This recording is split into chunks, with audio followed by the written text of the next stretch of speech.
Good morning, students. Good morning, class. Namaskar. I hope you all are doing good, of course, and we met again. So today, our second session of Income Tax Paper 4A of Basic Concepts. So today, we will try to complete our Basic Concept Chapter 1, the remaining theoretical part and the numerical part as well. Before starting the class, I would like to share something with you. Read this quote. This is very, very beautiful quote said by Abraham Lincoln that I walk slowly but never backwards. That means whatever you are doing in your life, just try to make improvement. The improvement can be fast or slow, but there must be some improvement. I walk slowly but never backwards. How beautifully it has been written. So our CA journey, this is really a very nice and inspirational quote. And I do believe it, that whatever is happening, whatever you are studying, just try to improve it. Don't go backwards.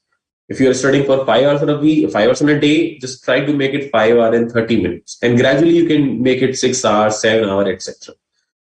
So this saying is very beautifully drafted and practically, technically applicable for our CA journey. So today we will share a lot of things except this also. I'll try to discuss my CA journey. I'll try to explain you how can you create your interest in your studies. And of course, at the last, we will have a MCQ test also. So you already know the guidelines for the lecture as I discussed in first lecture. Be focused, ask your query on the basis of topic what we are studying, of course. And the most important thing, please do study. After the lecture, try to watch the provisions, try to learn them, try to understand them, of course. So today we will, of course, going to understand how the tax is also applicable, how to calculate tax in normal cases. Last time we discussed about the origination of income tax, of course, the charging section of income tax, some definition of income tax, the components of income tax, how to calculate tax, the format of income tax, about gross total income and total income.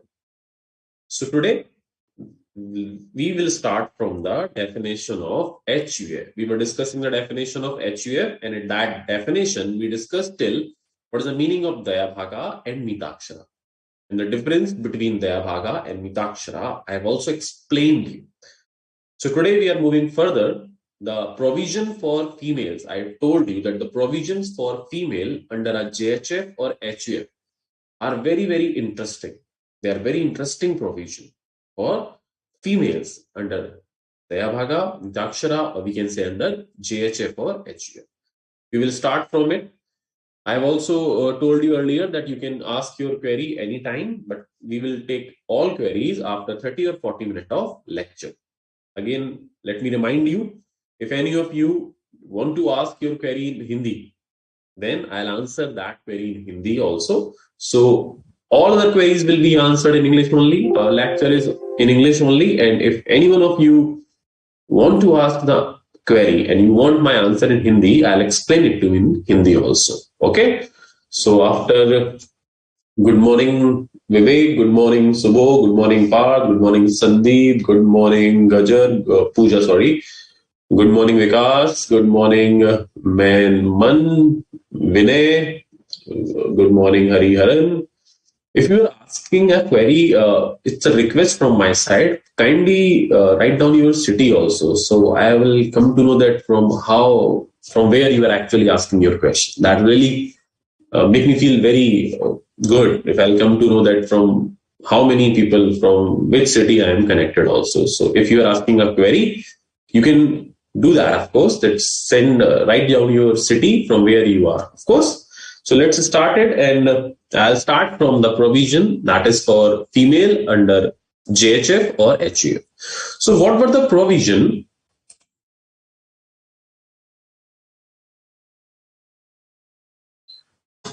So under JHF or HUF, there was some old provision and there is now new provision. Obviously, for the purpose of examination, new provisions are relevant. But I'll explain you what was the prior provision. So you will understand the difference, what has been changed. So till 5th September 2005, all provisions were applicable. And after this date, after passing this date, from 6th September and 2005, new provision has been implemented. What was the earlier provision? Earlier provision says that a female, we are actually discussing the provisions for females. So up to 5 September 2005, that means till this date, till marriage, females will be treated as members only in the HUF or JHF of father.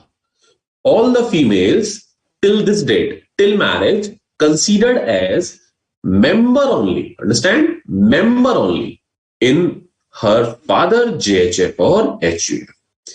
And after marriage, that female membership ends in her father JHF and HUF. So what was happening? For a female till marriage, she was the part of father HUF or JHF as member. We will discuss what is the meaning of member in coparcener also. And after marriage, she ceased to be a member in her father HUF or JHF. And she became member only in her father-in-law, or we can say husband, HUF or JHF. So what was happening till marriage? Female were considered as member only in her father family, and after marriage, father family membership ends and she become a member in her father-in-law or husband, JHF or HUF. So that was the provision for female earlier, which will not going to be asked in your examination. The new provision which is implemented now, that can be asked. So now what is the provision? Now the drastic change has been made in the provisions for female, and that is beneficial to them. A very beneficial provision has been made for females. Now what is the condition? Till marriage, they will be considered as coparcener. Earlier only, males were treated as coparcener in the HUF or JHF. Females were only member, either in her father HUF or in father-in-law HUF. But now the new provision says that female will also be considered as coparcener till marriage in her father HUF or JHF. And what will happen after marriage? After marriage, they will be still remain the coparcener. That is the provision which is very, very beneficial to them. They will still remain the coparcener in her father HUF or JHF and also become member in her husband or father-in-law HUF. So now what will happen? Till marriage, she will only have, we can say, share in her father property. But after marriage, she will still remain the coparcener in her father HUF and JHF, and she'll also become the member in her father-in-law or husband HUF and JHF. So we can say after marriage, she has share in two properties. We can say two families' property.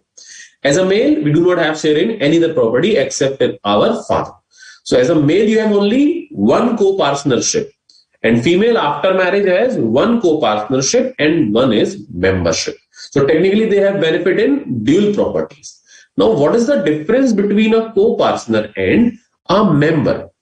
Let me tell you, what is the difference? If you are a member in any family, then you cannot demand partition. Listen carefully what I am saying. You cannot demand partition.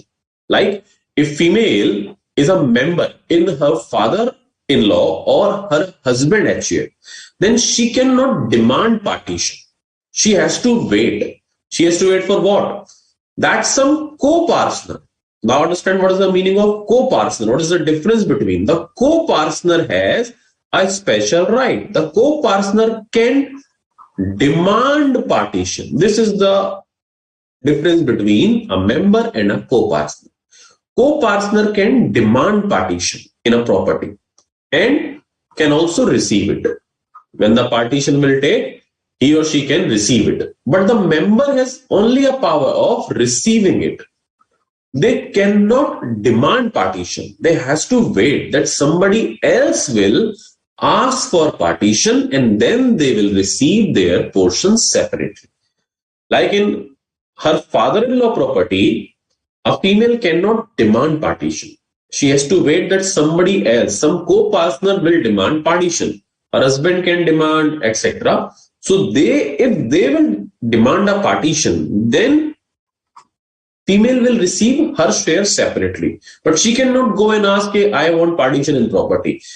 She can say this in her only father HUF or JHF because she is now a co-partner in her father and as a co-partner. So if she is a co-partner in her father property, then she can ask partition at any time, even before marriage or even after marriage. But in her father-in-law or husband HUF, she can only receive partition which will be demanded by someone else. So co-partner has more power technically and member has less power. That is the difference between co-partner and member. Now moving on to the notes, and it has been written in the notes. So let's discuss from there. These were our notes. All charts has been also uploaded. The chart I just presented before you already uploaded also on the portal with the notes. So you could of course see that. So now what is the old provision and what is the new provision? We are seeing this.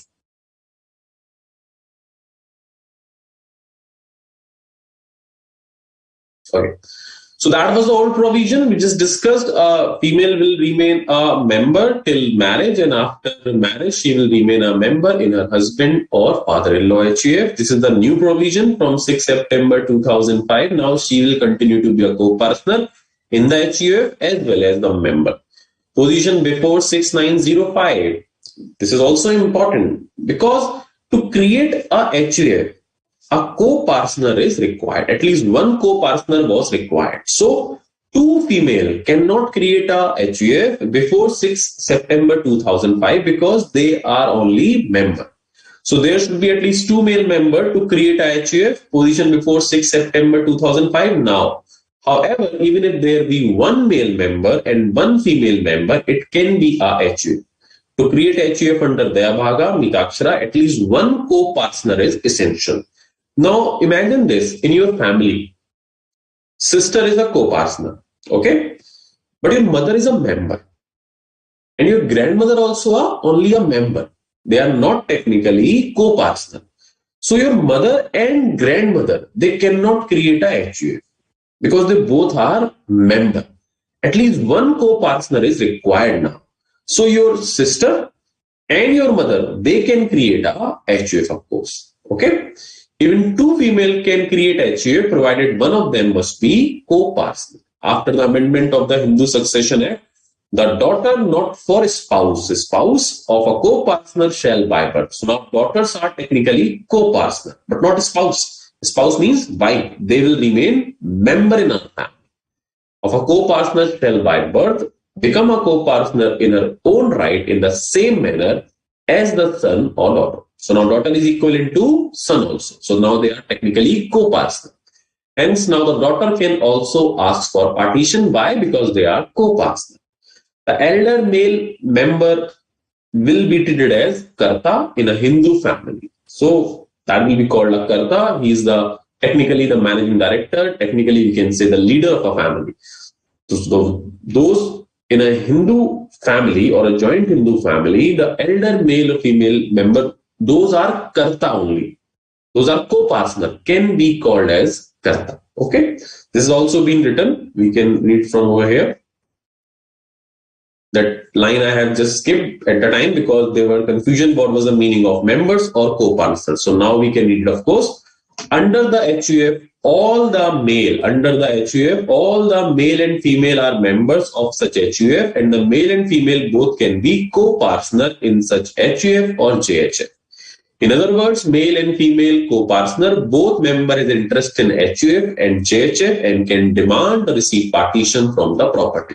So for co-partner, demand and receive both applicable. For members only, received is applicable. The elder coparcener of such HUF is called Karta. Okay.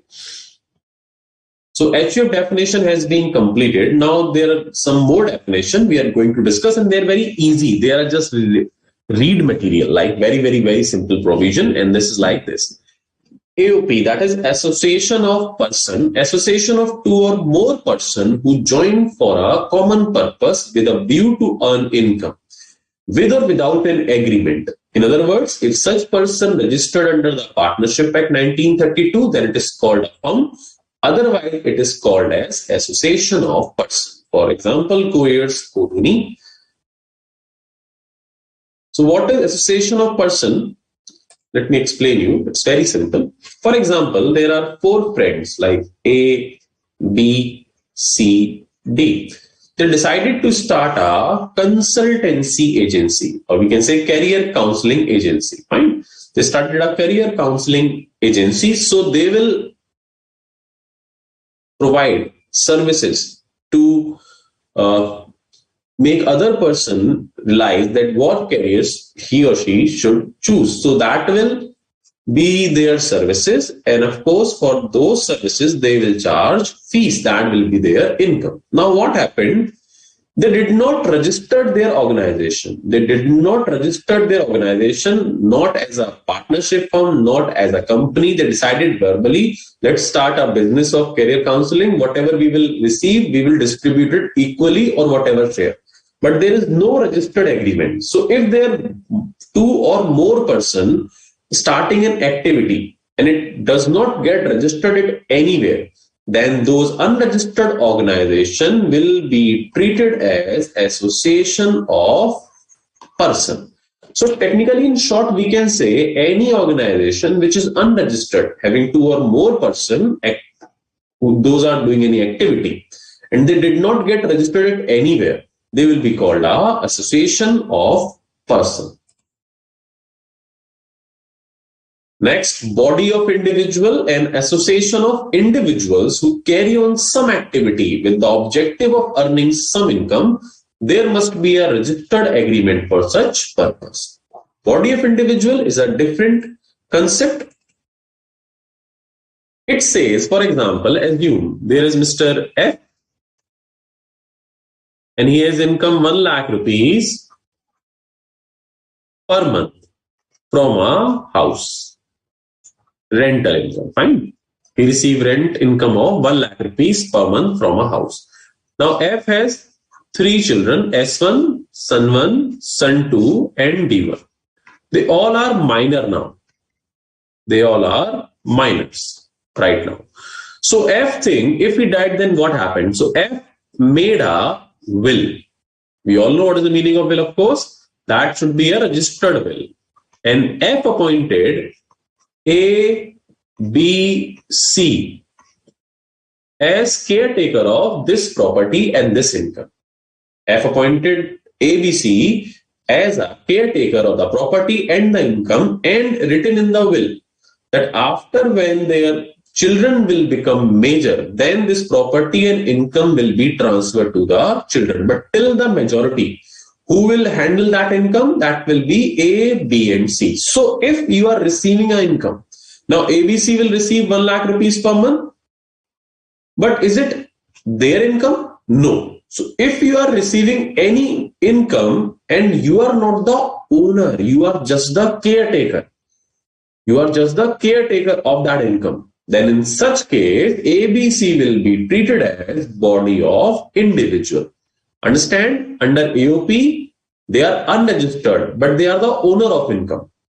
Under BOI, that should be registered, but they are receiving income, but they are not the owner of income. They are just a caretaker. So if you are a caretaker of any income, then you will be considered as body of individuals. Like for executors, when a company goes into a liquidation, etc. So what will happen? We dissolve their asset and pay off the liabilities. So for that purpose, executors appointed. Now executor will dispose of the asset and get the money. So are they owner of the money? No, they are just a caretaker of that money. So they are also treated as body of individual. Now because ABC are working as a caretaker, So of course, they might also charge something from Mr. F for this caretaking purpose. That can be possible. Mr. F said that I will pay you 10,000 rupees per month. Then this 10,000 rupees income, Mr. A is the owner. For that 10,000, he will be considered as an individual because he is the single owner of that income. For 1 lakh rupees, he will be considered as a BOI, but whatever amount he is receiving as salary, etc., for that income, he or she can be treated as an individual. So if there is any income of which you are not a owner, you are just a caretaker, then in that case, you are body of individual. And if there is any other income for which you are the owner, then it will be treated as your individual income if you are the single owner of that income. Okay. That was body of individual and association of individual who carry on some activity with the object of earning some income. Next definition is very simple. You must all have read it in, I guess, foundation. As defined in section 4 of Partnership Acts. What is the meaning of partnership firm? A partnership firm means that registered under Partnership Act 1932. And what is the meaning of LLP? Those are registered as LLP under LLP Act 2008. So that is the general definition. You can read it out. There's nothing to explain actually. Now, what is the meaning of a company? Under income tax, what is the meaning of company?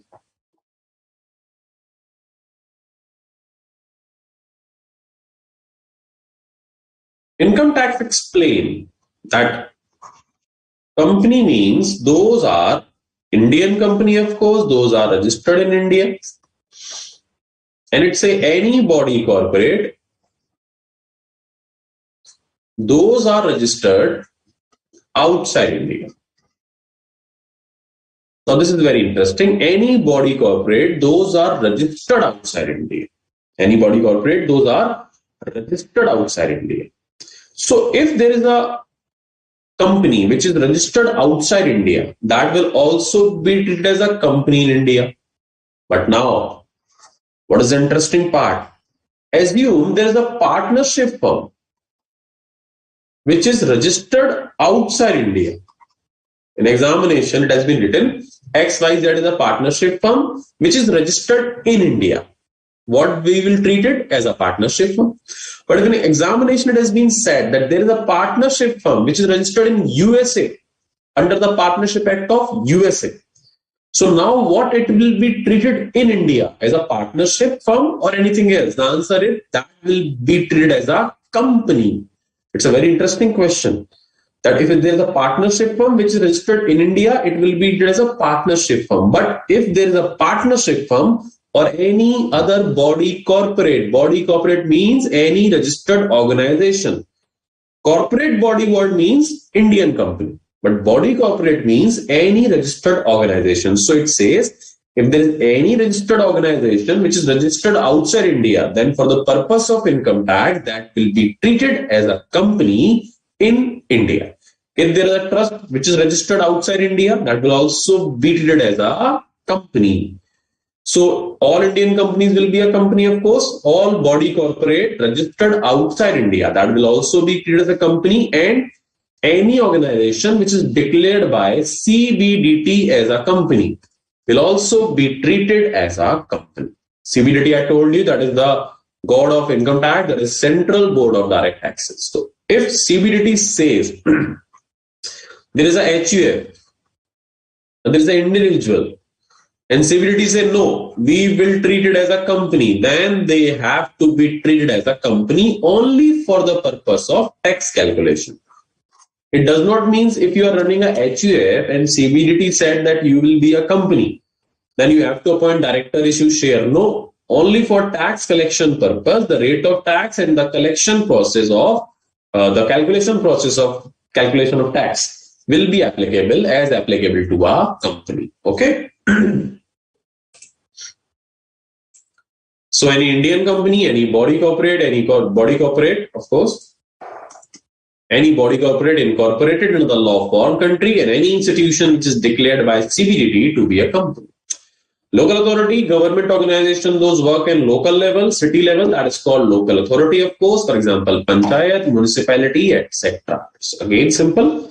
The last point is AJP, artificial judicial person. You might have been seen that in all definition, it has been explained. What is the meaning of that person?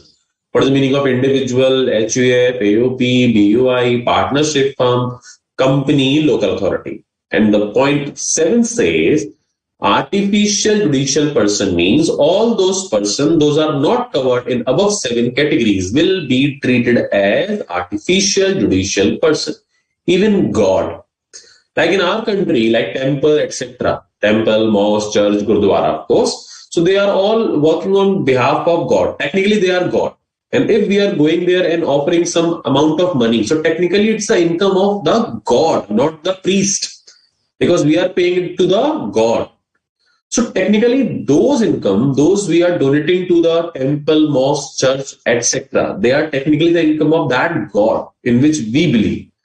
So government says, so that God income is going to be taxable also. Now God cannot be covered in point number 1, 2, 3, 4, 5, 6, 7. So it will be included under the definition of AJP. Yeah, God will not come to pay tax, of course. So on behalf of God, the priest, the trust, etc., they are going to pay the tax. But technically, income tax is imposing on God. Okay. So all the persons which are not included in the above category will fall under this category. This category refers to those entities which are not natural person but are separate entities in the eyes of law, including God, like universities, colleges, ICAI, ICSI, God, etc. That was the definition of person. Very important definition. Assessment year means, I have told you in earlier class also, a period of 12 months commencing on 1st April and ending on 31st March of next year. So after the previous year, the next 12 months duration is treated as assessment year. Okay. That is the year in which department will verify and assess your tax liability, of course. What was previous year? We have also discussed it. The year before, we can say assessment year can be called as a previous year. Or we can say the year in which we earn income. That is technically a previous year. As per section 234, previous years means previous year as defined in section 3. So section 234 says, I don't know what is the meaning of previous year. Wow. 234 says, just go to section 3. He or she will explain what is the meaning of previous year. So we went to the section 3. As per section 3, previous year means the financial year immediately preceding the assessment year. So it says, whatever the year before assessment year, whatever the financial year before assessment year, we will take it as a previous year. For the purpose of a new business, generally I told you what is the previous year. Previous year start from 1st April 2021 till 31st March 22 for your examination purpose. But if you start a business in August, then the previous year will start from that August date till 31st of March. If you start a business on 31st March, then your previous year will be for only one day. Only one day will be your previous year, and assessment year will be for your full 12 months. It means for a new business, first previous year can be less than 12 months. Previous year can be different for different source of income, but assessment year will be same for all incomes. If a business start on 6th October 22, then previous year for such business includes the income from 6th October 22 to 31st March 23, which means 5 months and 26 days. Now, who needs to comply all provision and procedure? The definition of assessee. We are discussing the definition of assessee in the section 2.7. So, who needs to comply all provision and procedure under the Income Tax Act that we call assessee? Now, understand, assessee will be a personal also. So, all persons might be an assessee, but all assessee will always be falling in the definition of person. What is technically an assessee? Let me explain in practical and simple words. Like, those persons who fly aircrafts will be called pilot. They are person, they are human being, but we designated them as pilot. Those are playing cricket, of course, they are called cricketers, of course. So in the same way, those are going to school, we call them students. So in the same way, those fall under the provision of income tax.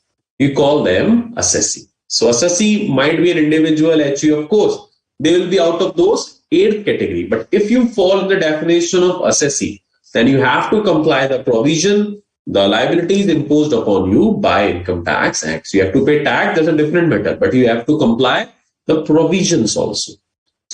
Assessee means a person by whom any tax or any other sum of money is payable under this act. In addition, includes so all those persons, those required to pay tax of money or any other sum. Those are required to pay tax or any other sum. Any other sum means any penalties, fine, interest, etc. Those will also be treated as assessee, and includes every person in respect of whom any proceeding under this act has been taken for assessment of. So any person who is liable to pay tax or interest or penalty included, if any person who has been taken assessment of his income, that means his income's checking procedure, his incomes are under verification process, those will also be treated as assessee. Has been taken for assessment of, if your verification of his income is running, he will be assessee. If the income of any other person in respect of whom which is he is assessable, for example, minors. Minor cannot file their return own. So their process is filing of return process depend upon their parents. So in that case, if you are assessed to income for any other person, then also you will be called an assessee. As example I given you in a case of a temple, the income is of God, but the trust or the priest need to pay the tax. All provision needs to comply by them. So if that person does not exist or that person is not available, for which income we are going to charge to tax, but there are some other person who take the liability of paying tax, then he or she also will be called assessee. The loss sustained, if any proceeding has been taken for the loss that you are claiming the correct loss or false loss, that will also be treated as assessee. Or the amount of refund due to him. If there is any refund amount and it's need to be checked that it's rightly claimed or it's fake, then also you will be called an assessee. So if any person, department is checking about his income or any other person or the loss or the amount of refund, then he or she also will be called assessee. Every person is deemed to be an assessee under any provision of this act. If you are a deemed assessee for some other person income, then you will be also called an assessee. This point says if there is any investigation carrying on the purpose of being a deemed assessee of some other person income, and this says if you are liable to pay tax for some other person income, then also you will be treated as your deemed assessee. Last is if you fails to comply any provision of income tax, every person who is deemed to be an assessee in default under any provision of this act. If there is provision which is applicable upon you and you are not able to fulfill that, then also in that case you can be called a assessee in default. A general definition, you can read it out. Now the next definition is Indian company. Ahmedabad, Haryana, Bhutan, Jodhpur, Bangalore, very nice. New Delhi, Varanasi.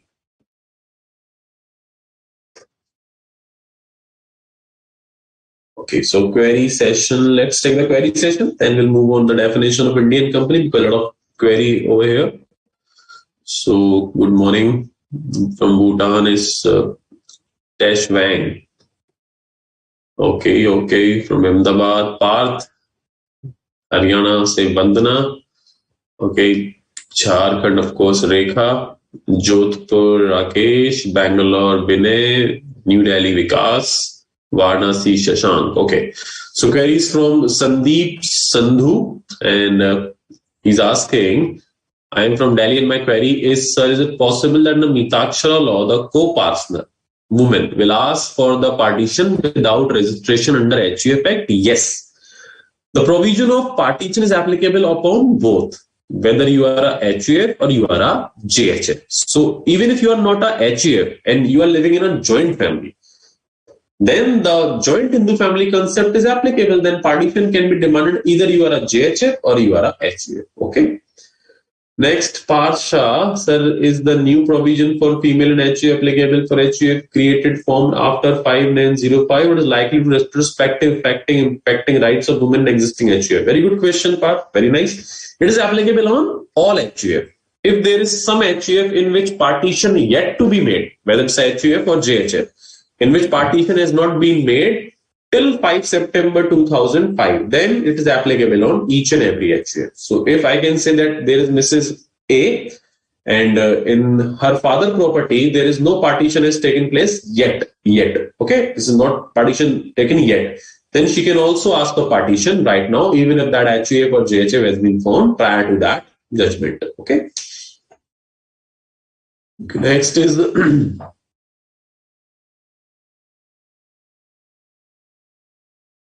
Charan Reddy is asking, sir, if we operate same HUF business in Assam and any other state, then it comes under which category? What is the meaning of same HUF business? I'm not getting this, Charan. Please ask in detail.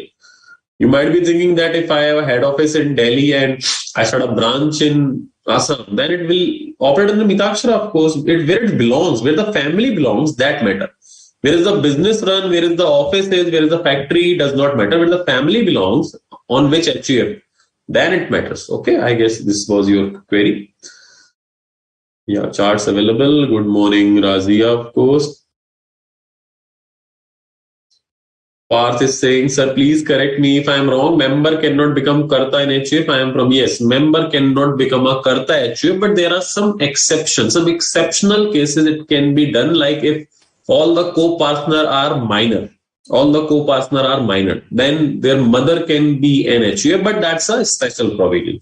Generally, these kind of provision has been come out of some judgment. They will not be asked in your intermediate level. Of course, they will be asked in your final level. But for the timing, we can say yes, a member cannot be a Karta in general provisions. Okay. Okay. Kuzuzonga Pau. Okay. Good morning. Yeah, Mr. Vivek is asking, the body of individual, only individuals are come together for common purpose? Yes. In case of body of individuals, the word is individuals. Only individuals can come to join a body of individual. Under AOP, there can be any person. The word is association of person. There can be individual, there can be a partnership firm, there can be any person. If individual, a partnership firm working together without making any registered agreement of their work, that will also be an AOP. I hope it's clear. In AOP, all person comes together for common purpose, right now, sir? Yes, Vivek, right from Mumbai. Good.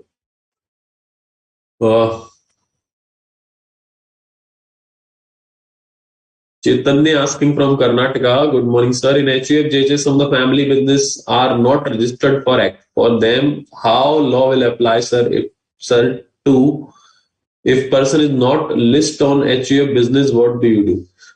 Do not get confused with HUF and JHF. If there is no HUF and there's a family, joint family, then technically JHF will remain. And if there is any property in JHF, then the partition can take place. And again, this partition process, how we can take partition, etc., that is not in our syllabus. We are just into this thing, that what is the meaning of HUF, types of HUF, and what is the females provision in HUF, the difference between Dayabhaga and Mitakshara. You should focus on to learn these provisions. HUF is a separate act. If you go into that, you have to learn a lot of things. And we are technically a focused person. What I'm saying, that's trying to understand. If you are going into these kind of problems, you are asking practical problems.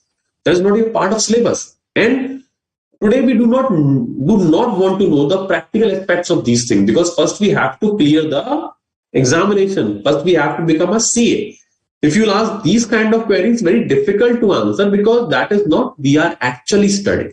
Focus what is in your syllabus. If you are understanding what is the difference between Daya, Bhaga, Mitakshara, if you're understanding the females provision, these are all theoretical provision.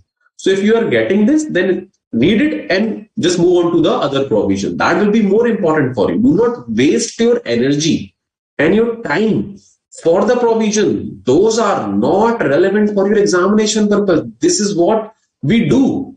This is what the meaning of a professional. You know, Chartered Accountant is a professional course. We are professional. Doctors are professional. Why we are called professional? What is the meaning of word professional? You understand? That means the person who precisely doing something. If you'll go to a doctor and you ask, sir, I'm having a fever, what he will do? He will ask you, okay, fine, if you have fever, okay, you have any skin disease also? Do you have any pain in your teeth? No, he will just solve your problem, what you have asked, because for that, he's charging from you and he's very busy. So if he'll ask you general problem, then he's wasting his time. So what we are doing in the same way, we are a professional person. So we stick to the points what we exactly wants to do. So these are practical questions. If you'll go into that, that will be really difficult for me to answer because that will consume a lot of time and we are short of time. Okay. Okay. Virinda is asking, sir, company is also an artificial legal person? No, company is a company. There's a separate definition for a company. Yeah, we can say if there is no definition of company under person definition, then we can say it's an artificial judicial person. So there's a specifically definition called companies there. You might be thinking from a practical purpose, company is also an artificial person. That is a separate thing and it's in the Companies Act. Under Income Tax Act, definitions are different. Under Companies Act, definition can be different. So for the purpose of income tax, company will be treated as a company.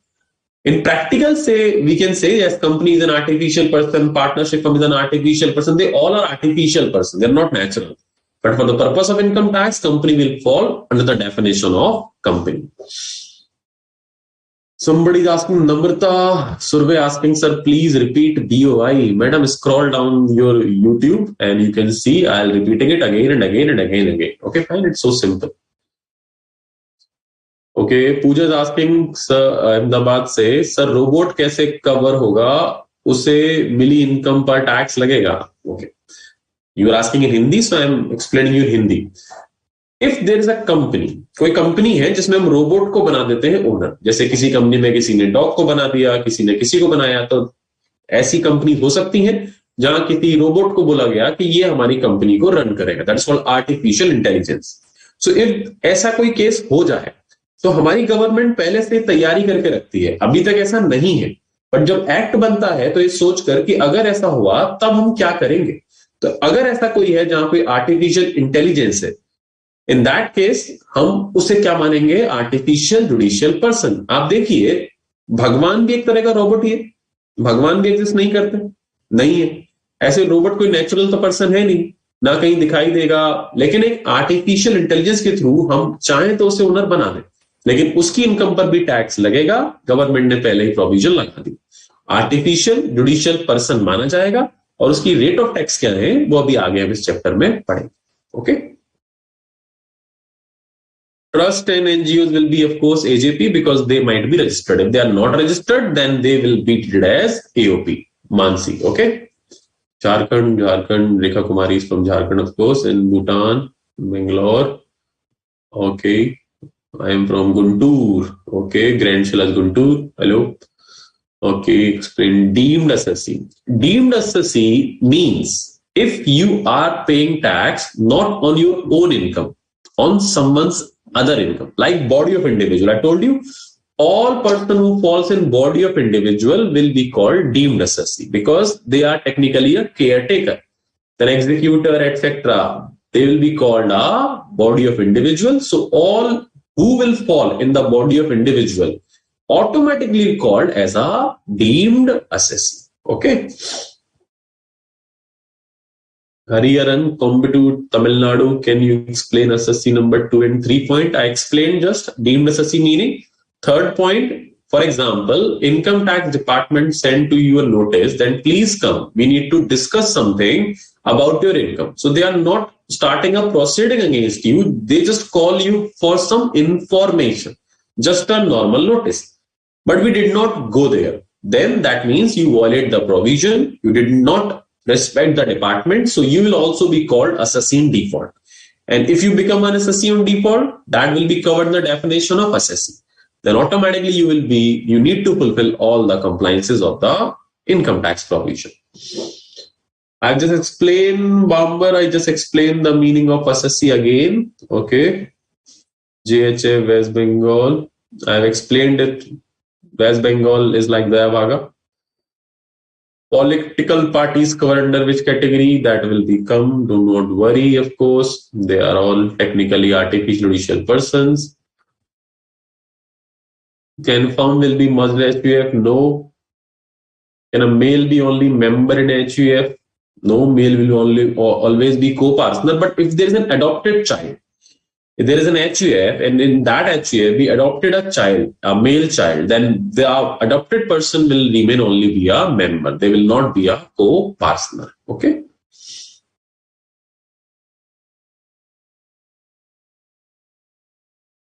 The parent of minor can be called as a deemed assessee because they need to pay tax on behalf of their children, of course. Deemed assessee indirectly means the caretaker. We can say this, Ms. Dubey, that yes, we can say that technically they are called caretaker, guardian, etc. Fine. So let's moving on to the provision because we have to cover a lot of things. Indian company means a company formed and registered under the Companies Act 2013 includes a company formed and registered under the law relating to company formally in force. All those companies those are registered in 2013 Indian Companies Act or any act before that, like 1956 Companies Act, also Indian company. A corporation established under the Central State Act, they are company. An institution, association declared by CBDT will be a company. A company formed and registered under any law formally imposed in the state of Jammu and Kashmir, a company. All companies registered under Union Territories will be also a company. What is the meaning of domestic company? That's an important definition. All Indian companies are domestic company. All Indian companies are domestic company and any other company. That means other than Indian company. That means foreign company. So foreign company, if those are liable to income tax for its income and made the prescribed arrangement for declaration payment of dividend within India, then they will also be treated as the domestic company, only for the purpose of income tax. So what is the meaning of domestic company? All Indian companies, automatically they are called domestic company. And those foreign company, if any foreign company fulfills these two conditions, then it will also be called a domestic company. If it pays tax in India and follows SEBI guidelines, that is called SEBI guidelines, Security and Exchange Board of India, for dividend distribution. Prescribed arrangement means prescribed as per SEBI guideline. So for dividend distribution purpose, if they follow SEBI guideline, that then foreign country company will also be as a domestic company for the purpose of tax rate only. So technically why it's happening? Because on domestic company tax rate is 25% or 30% in some case.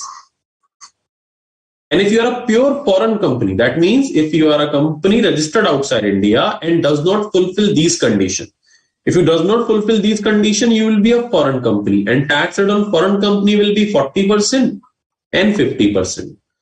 So what all foreign company wants to do, they will need to fulfill these conditions. They will try to fulfill these conditions because if they fulfill these two conditions, they need to pay tax at lower rate. And if they are not able to fulfill these two conditions, they need to pay tax at a higher rate. Okay.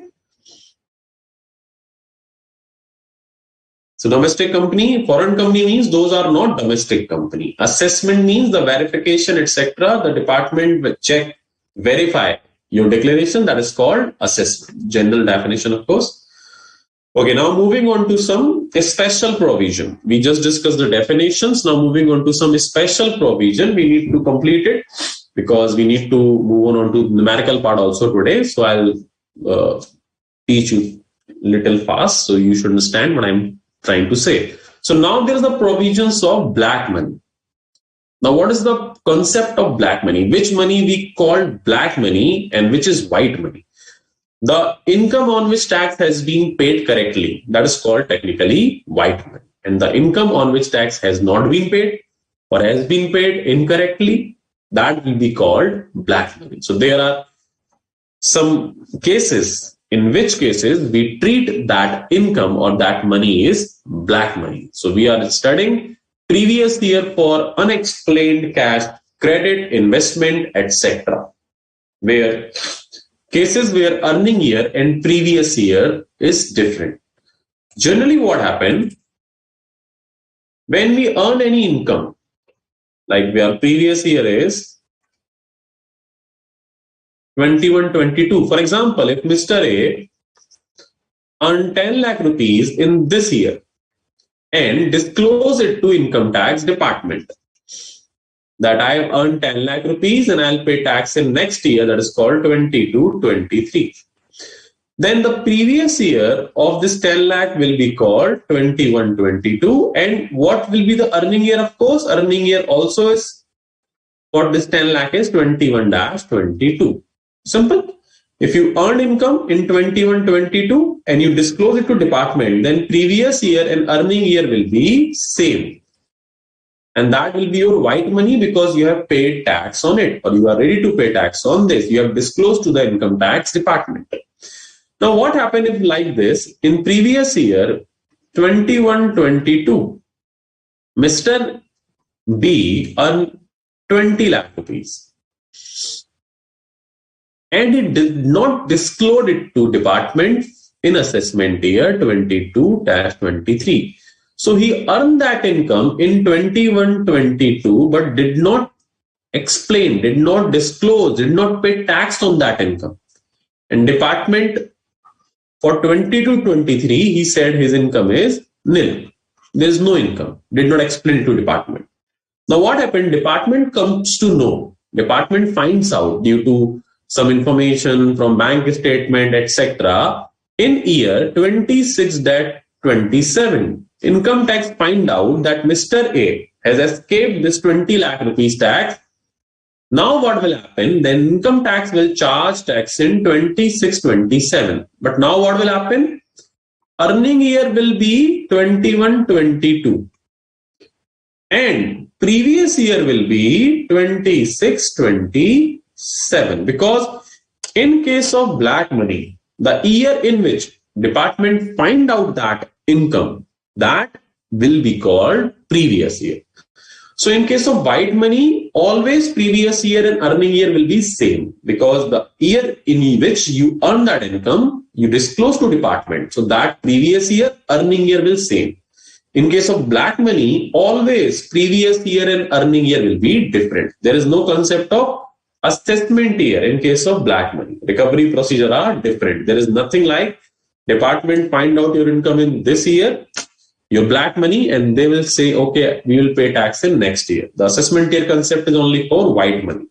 So in case of black money, what will happen? Always earning year and previous year will be different. They both will be different always, because the year in which you earn, that will be your earning year. That will remain your earning year, whether white money or black money. But because you did not disclose it, so department will find out that money in later year, in 26, 27, 27, 28 or later. Then the year in which department will find that will be called previous year for black money cases. So there will always be different in earning year and previous year. These are the cases, these are the things in which we treat the income as your black money. So cases where earning year and previous year is different. In case of white money, they'll always be same. In case of black money, they'll always be different. Section 68 says cash credit.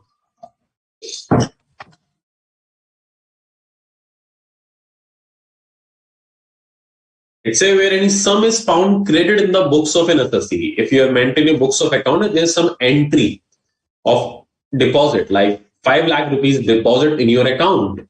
Then department can ask, what is this 5 lakh rupees? Where it has been come? Why you did not disclose it? So the entry has been found in previous year. The income has been earned in previous year 21, 22. But department find out that entry in 25, 26. And department asks you from where this 5 lakh has been earned and did you pay tax on it? So if you cannot explain it, if you cannot prove it, okay, yes, we have paid tax on it, then that income will be or may be treated as your black money. Very simple concept, very simple. If there is an entry in your books of accounts for previous year 21, 22, department asks you about that entry in 27, 28, you are not able to explain it that yes, I have paid tax on that income. You cannot explain the source where it has been earned, then it can be treated as your black money. Example is over here, of course, where any sum is found created in the books of an assessee, maintained for any previous year, and assessee has no explanation. This is the main point in every point. Has no explanation about the nature and source thereof, or the explanation offered by him is not in the opinion of AO. AO is income tax officer. We can say assessing officer. Short form is AO, assessing officer. So if you are not able to explain, or whatever you explain, department is not satisfied, then such sum may be charged to income tax as the income of the assessee of that previous. For example, if any cash entry found in any register, book, copy, etc. with the assessee, and if assessee was not able to explain that, it can be treated as black. Generally, what happens, businessmen make two books of accounts. One is those need to present to the department, etc., and the register or any copy or any other ledger in which the black money entry has been written. So if department comes for inspection and find out that register or copy in which you have written the transaction on which you have not paid the tax, then even that money has not been found. What department found? Department just found the entries, not the money. And if you are not able to explain that entries, then again then entry amount will be called your black money, and you have to pay tax with a very huge amount of rate of taxes. Unexplained investment. The assessee has made investment which are not recorded in the books of account. For example, you bought a land for rupees 50 lakh rupees, and you did not show that land in your balance sheet. So you purchased land in 21-22, but you did not show in your balance sheet of 21-22. Department comes to know about your property in 26-27, 27-28, or in any other year. And they find it out that you have an owner of that property in 21-22, but there was no property has been written in the balance sheet. Then what will happen? That property, department will assume that property has been purchased out of the black money you earned. So that will also be liable to tax. So the year in which department find out, that will be called the previous year. And of course, the year in which you got the registry of that property, that will be called your earning year. The assessee has made investment. Like the all provision has same provision. You can understand, we are going to do almost 6 points, and out of those 6 points, 5 have same concept, same copy paste.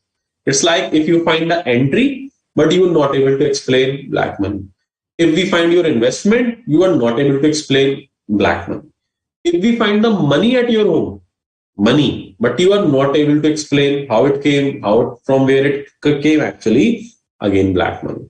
If you have shown some investment under value, like you purchased a property of 20 lakh rupees, but you show in your balance sheet like 10 lakh or 6 lakh rupees, then balance 14 lakh, we will consider it as a black money purchase. So they all 5 points have same concept. If you read it again, you will find it out they are actually saying the same thing.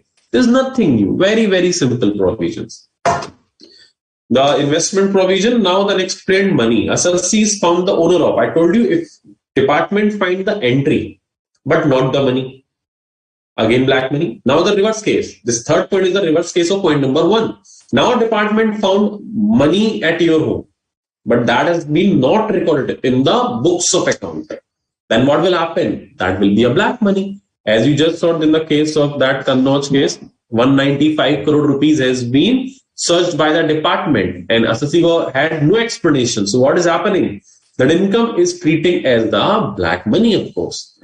Assessees found the owner of any money, bullion. Bullion means unformulated precious metal like biscuits, gold biscuits, etc. Jewelry or other valuable article, and such are not recorded in the books of account, has no explanation about the nature and source, then again they will be treated as your black money. Amount of investment not fully disclosed. Now you have bought a property of 20 lakh rupees, but shows in the books of account for rupees 6 lakh rupees. Balance 14 lakh rupees, income will be treated as out of your black money, going to be taxable. Very simple, same concept. This is the example, you can read it out, of course, very simple.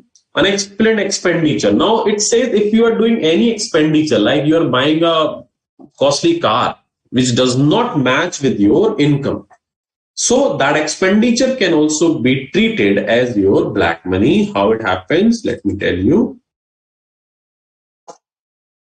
Like we can assume that there is Mr. Ram who is working in a company and getting salary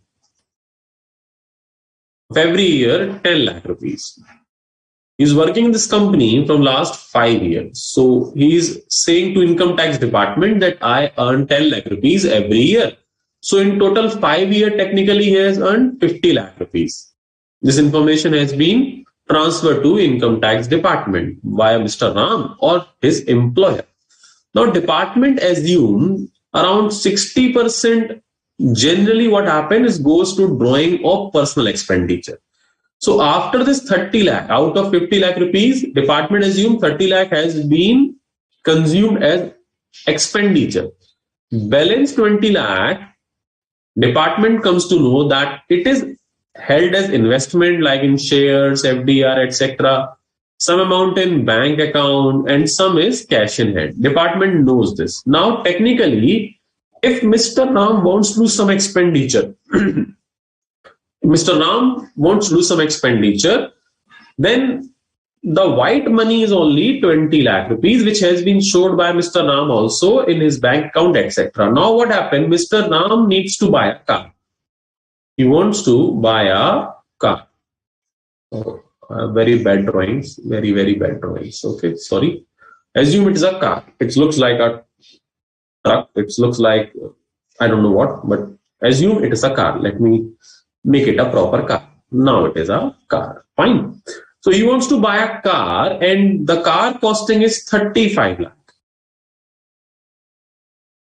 And he bought it.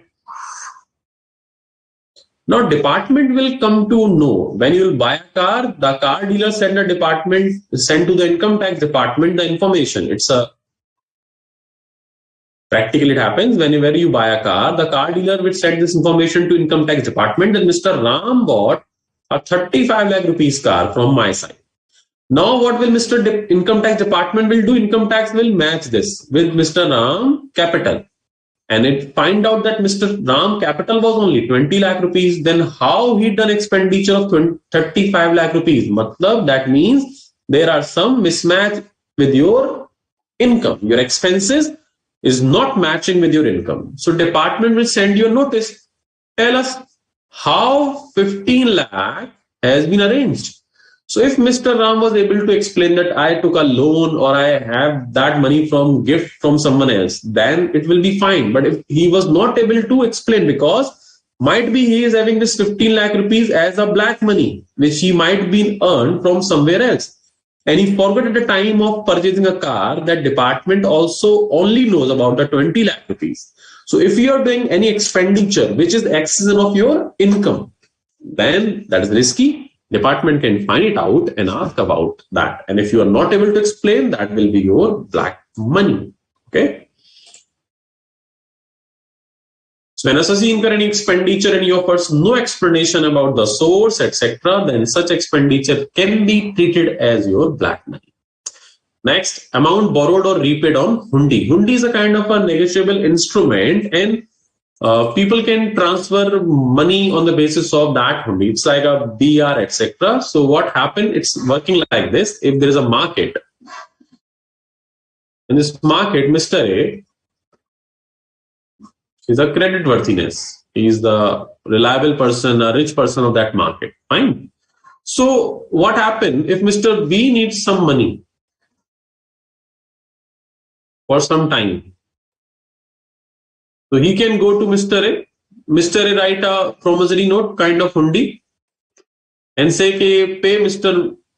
B 1 lakh rupees. So in market, Mr. B can go to Mr. C and can ask for that money, which can be on behalf of Mr. A, can be paid by Mr. C. So that amount of flow, whatever is happening in these kind of market is not traceable by the department. Income tax department cannot know who is taking the loan, who is paying the loan. Does Mr. A have that money that he is paying the loan to Mr. B, etc., etc. The multiple questions, because the market deals in cash, and after the amount has been paid, that receipt that called hundi has been disposed of. So department is not able to trace all these transactions but wants to know about these transactions. So they may section this. It says that if any amount is borrowed or repaid on hundi, understand the word is used, borrowed or repaid on hundi, both value. Like if Mr. A took 1 lakh rupees and he pay 1 lakh P and B borrow the amount on the basis of hundi, then who is the borrowing and paying person? It's about B. So department will say if you borrow in cash or repay in cash, then that amount will be treated as Mr. B black money. So what if Mr. B borrow 1 lakh rupees in cash, then 1 lakh will be treated as his black money, and he pay 1,15,000.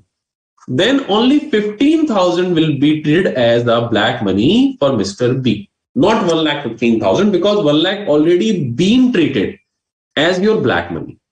If 1 lakh rupees has been taken on the basis of account pay check, then this is not going to be black money. But he paid 1,15,000 in cash. Then 1,15,000 will be treated as your black money.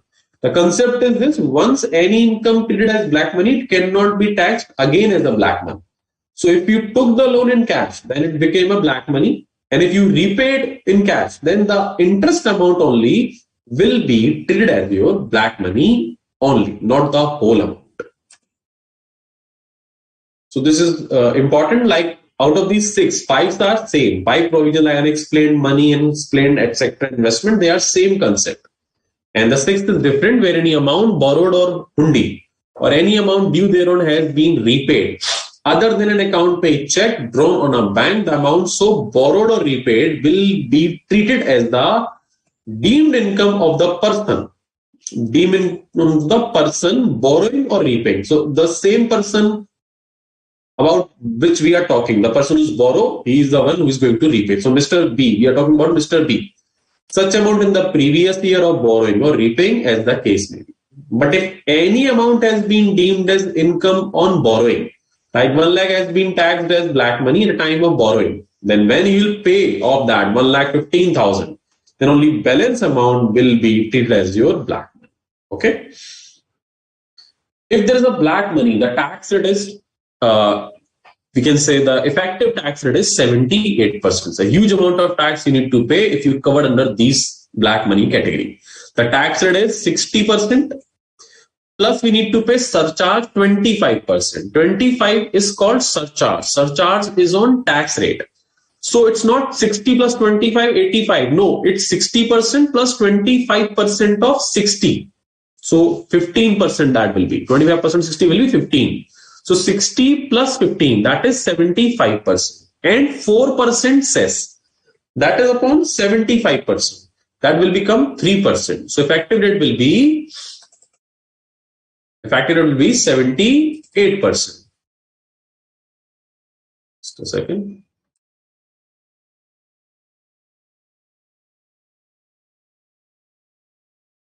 Fine.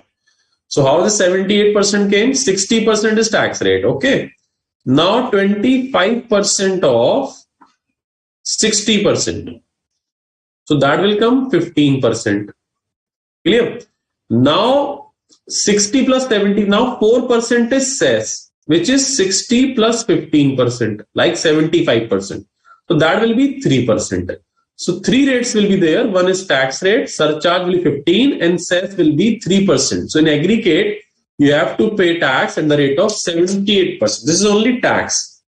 Interest and penalty can also be imposed. So if you will find the owner of any black money, you have to pay a lot of money as a tax.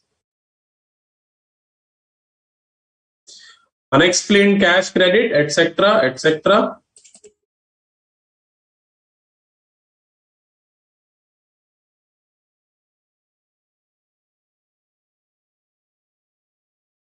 No deduction, exemption in respect of any expenditure or allowances shall be allowed. If you are earning any black money, you cannot allow any deduction. If you say I earned 5 lakh rupees as black money, but I spent 30,000 for earning that money, so please taxable only 4,70,000. No, whatever amount will be received as a black money, that is going to be taxable full amount at the rate of 78%.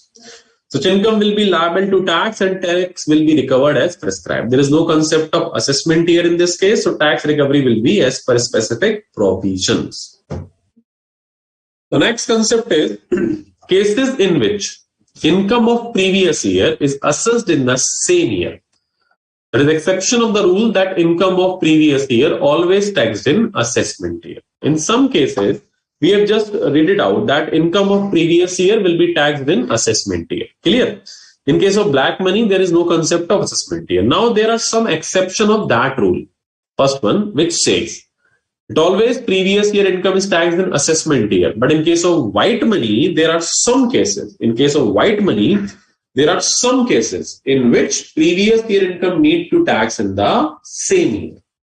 We are not talking about the black money cases. We are talking about the white money cases. There are certain cases in which white money needs to tax in the same year in which it has been earned. That means in these cases, previous year and earning year and assessment year all will be same.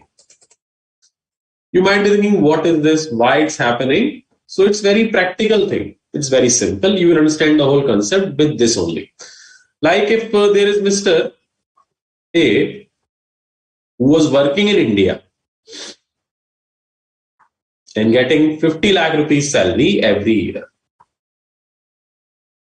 Now what is happening in previous year 21-22 on 1st December 2022 he gets an offer from USA. Now he wants to shift to USA. Now he wants to do his job and he's permanently going outside India. So from 1st April 22 till 30th November 22, like for this 8 months salary, assume he got 36 lakh rupees as his 8 months salary in India. Now he is leaving India permanently. When he will come back, nobody knows. So now if he is leaving India and department say, please pay tax on this rupees. So what he will say, no, I'll come and pay next year because your concept says the tax of previous year needs to pay in the next year. That is called assessment year. So I'll come in the next year and then I'll pay tax. Now what will be happen if he left India permanently? It is not sure that he will come in next year and pay tax. He may not be. So that will be a tax recovery will be very difficult if it does not do so. So in this genuine case, department do, if you are living in India permanently, then for that previous year tax needs to be paid in the same year. So now you cannot leave India if you are going outside India permanently, then you have to pay tax till that date in the same year before leaving India. You cannot ask, you will apply for visa, and in visa it has been written that you are leaving India permanently. Then visa will say, get us the proof. Show us the proof that you have paid tax of current year in India also. Then only you will be having your visa for leaving India permanently. So because if government will not do so, if department will not charge tax in the same year, then what will happen? Department may lose his tax. So in Hindi we can say this section might be named Abhi nahi to kabhi nahi. In Hindi, people can understand what I'm saying. Abhi nahi to kabhi nahi. Because if we do not charge it right now, your tax will be less. So these are the cases in which department make provision. Then in these cases, you have to pay tax in India before leaving India. In all these cases, this concept applicable because government knows, because in all these cases, if we did not collect tax in this year, in previous year, then we will not be able to collect in tax in assessment year. First case, section 172. It says if there is a non-resident means those generally lives outside India. So say Mr. X is a non-resident and he is involving in shipping business. He lives in USA for our India purpose. He's a non-resident and he's in a shipping business. And what he does, he comes to India with his ship. Assume this is, I told you my drawing is pathetic. So assume It is a ship, okay? And it comes with a lot of goods and comes to India.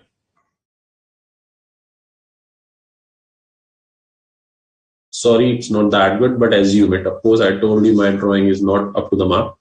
So what he does, he carry goods and deliver to Indian port and charge freight. For example, might be he charge 50 lakh rupees as freight and going back. So in that case, department say, if he went back, then might be we are not able to collect tax on this 50 lakh rupees. So section 172 has been made for the purpose of non-resident, those are involved in shipping business, that they need to pay tax on this income, on this 50 lakh rupees income before leaving India.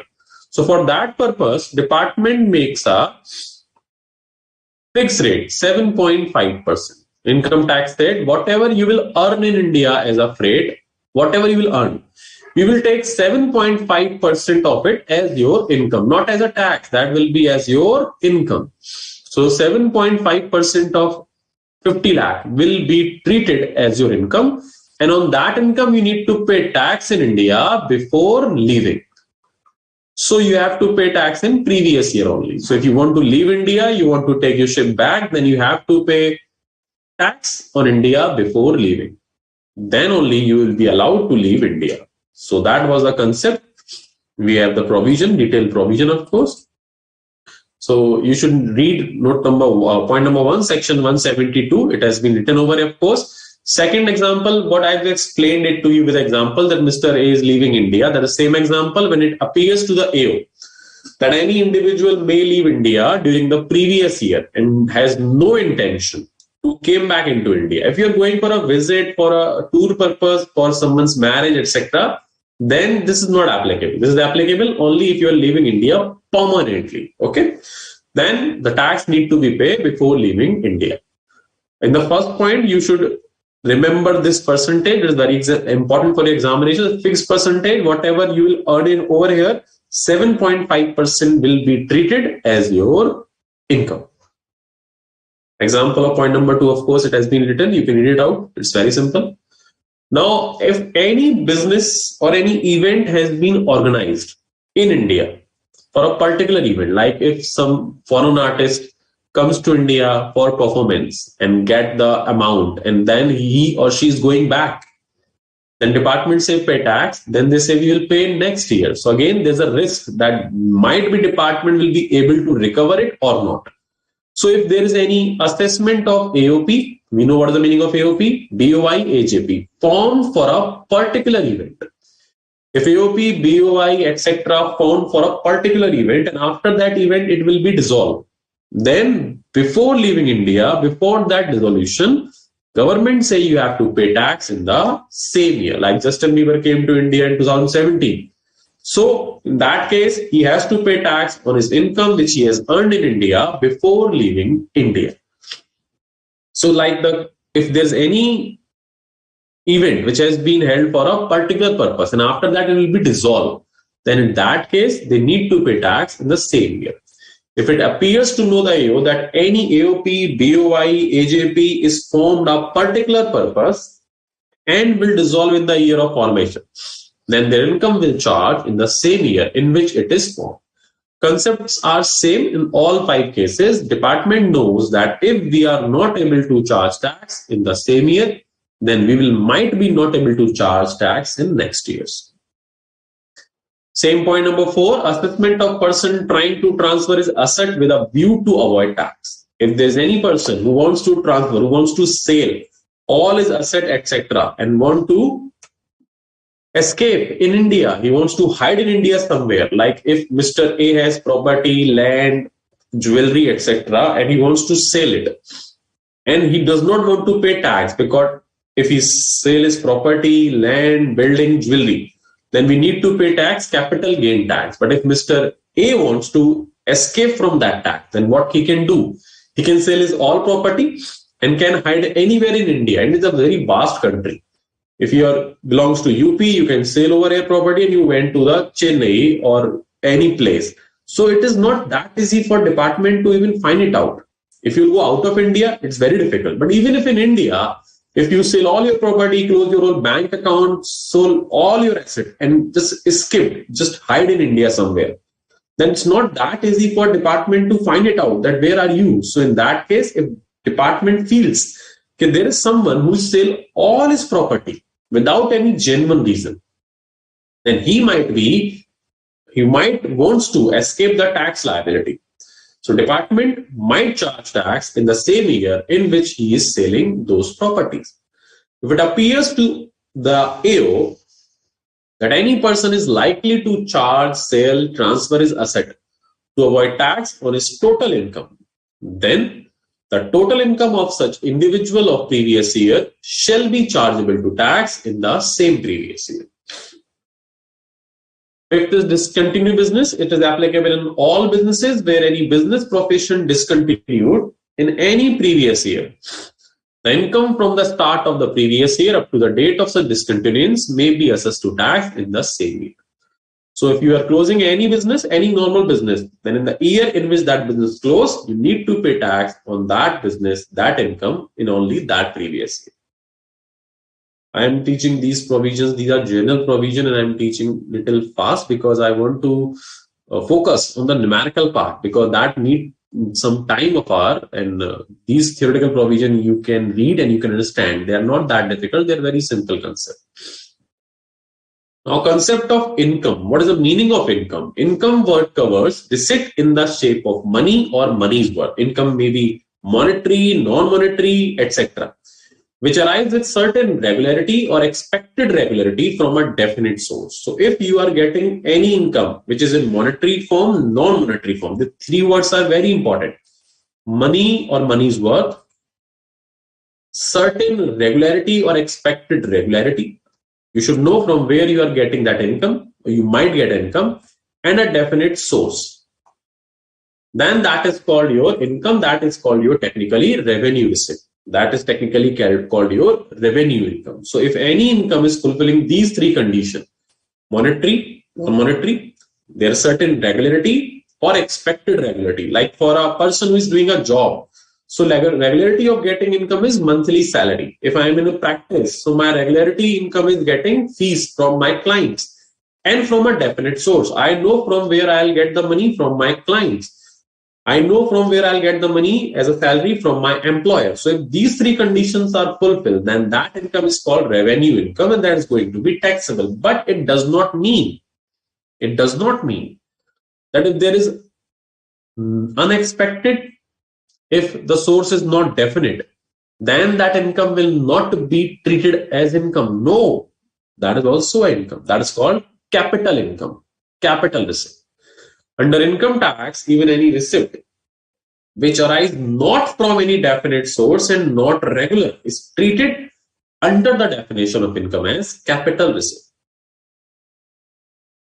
So technically all incomes are taxable. Whether you are getting a revenue receipt, taxable. Whether you are getting a capital receipt, taxable. Implications, concept, rate of tax might be different, but revenue as well as capital receipt both are taxable. Now the characteristics of income tax, I have just explained you. It should be regularity. If it's a regularity, then it will be a revenue income. And if it's not regular, then it will be capital income. Form of income, we discussed, it might be monetary, non-monetary, does not matter. Illegal income, that is a new thing. Whether you are earning income from your legal activities or illegal activities, income tax does not differentiate it. Income tax said, yes, we accept tax on illegal income also. If you are going to income tax department to pay your tax, then they'll accept your tax even it is an illegal income. The difference between a legal income and illegal income is, if you are earning a legal income, then expenses will be allowed and your profit will be taxable. Understand? Sale, stock, etc., expenditure, your profit is going to be taxable. But if there is some illegal activities business, then there will be no expenses allowed. It's like a black money. Tax rate will be applicable as a black money. In illegal case, tax rate will be applicable as your white money. The difference is the whole amount is going to be taxable only. There is no expenses allowed, but the rate of tax will be as the rate of tax applicable for white money. It's not 78%. If you go to department and say that I have earned this income from my illegal activities in this previous year, then department will not charge 78%. They will charge normal rate of tax, but the different expenses will not be allowed generally. Application of income versus diversion of income. If you are application and diversion means this. Now assume that if there is Mr. A, he's getting salary of 10 lakh rupees in his accounts, bank account of course. Now Mr. A wants to donate 40% of his salary to any trust. Now there is two ways to donate it. First way, Mr. A received 10 lakh rupees in his bank and then 40% donate, that is 4 lakh rupees. Every month he does so. Second is this, he received only 60% salary in his bank and asked his employer that 4 lakh will be directly donated to the society. The 40% is not receiving, not earning by. Not receiving, not earning. That we are saying that Mr. A says, let's do this, make my salary only 60% and 40% always transfer to that trust on directly from that income. So he's not earning, not receiving this income.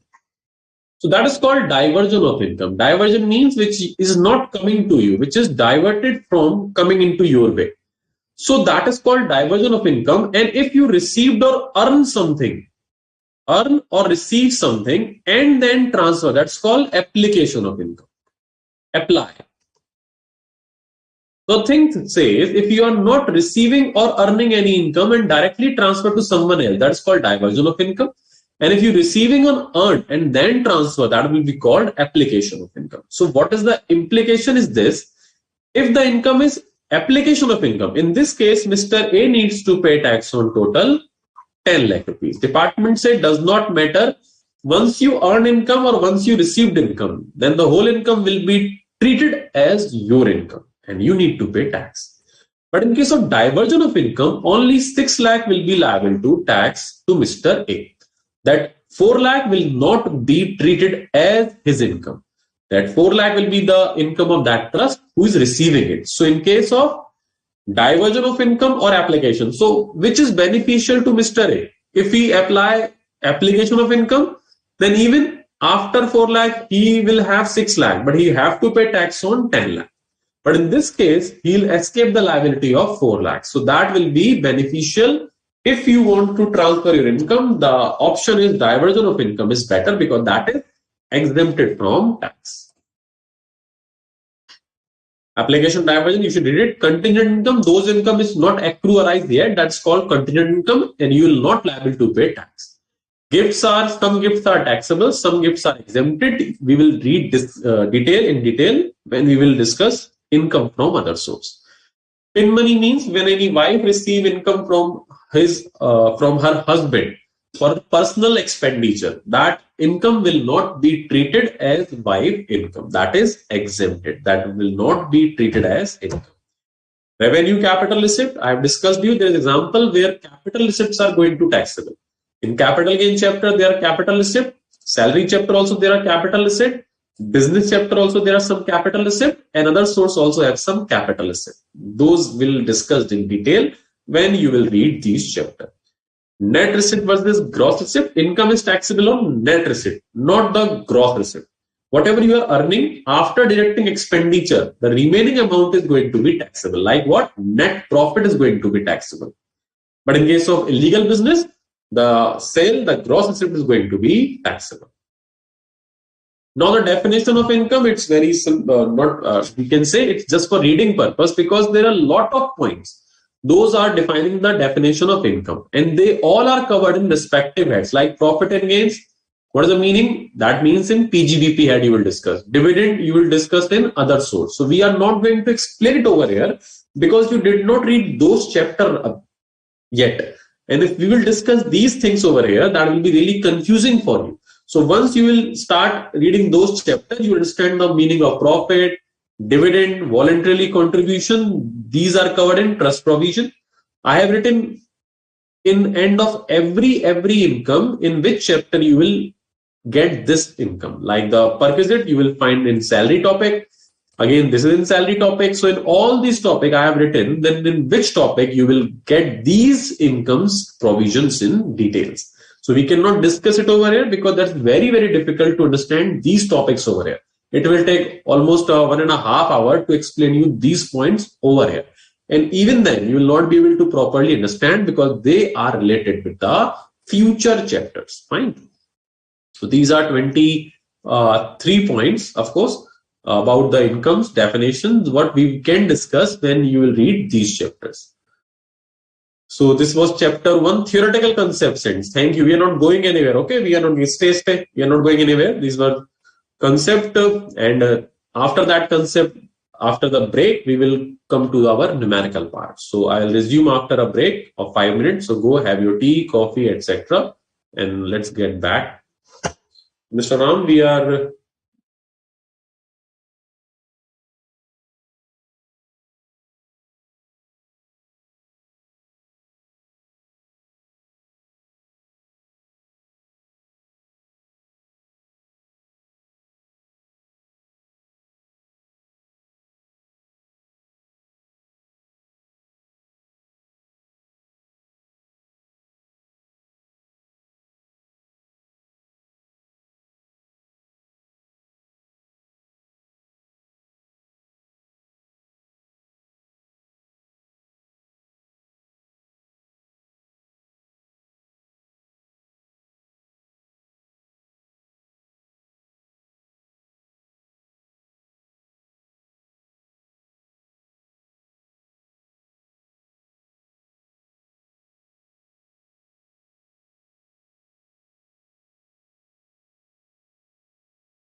Okay.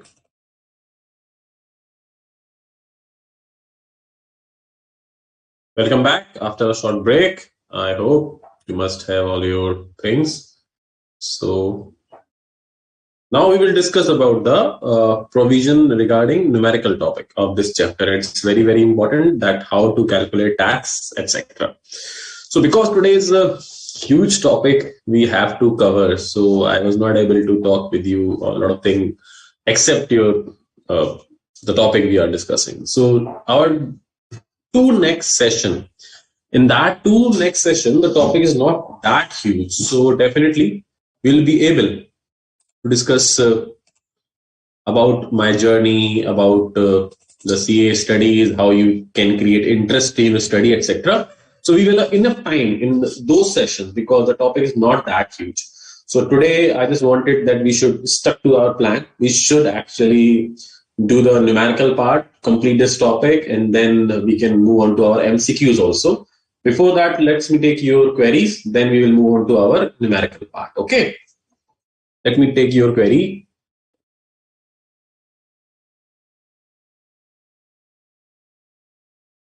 Okay.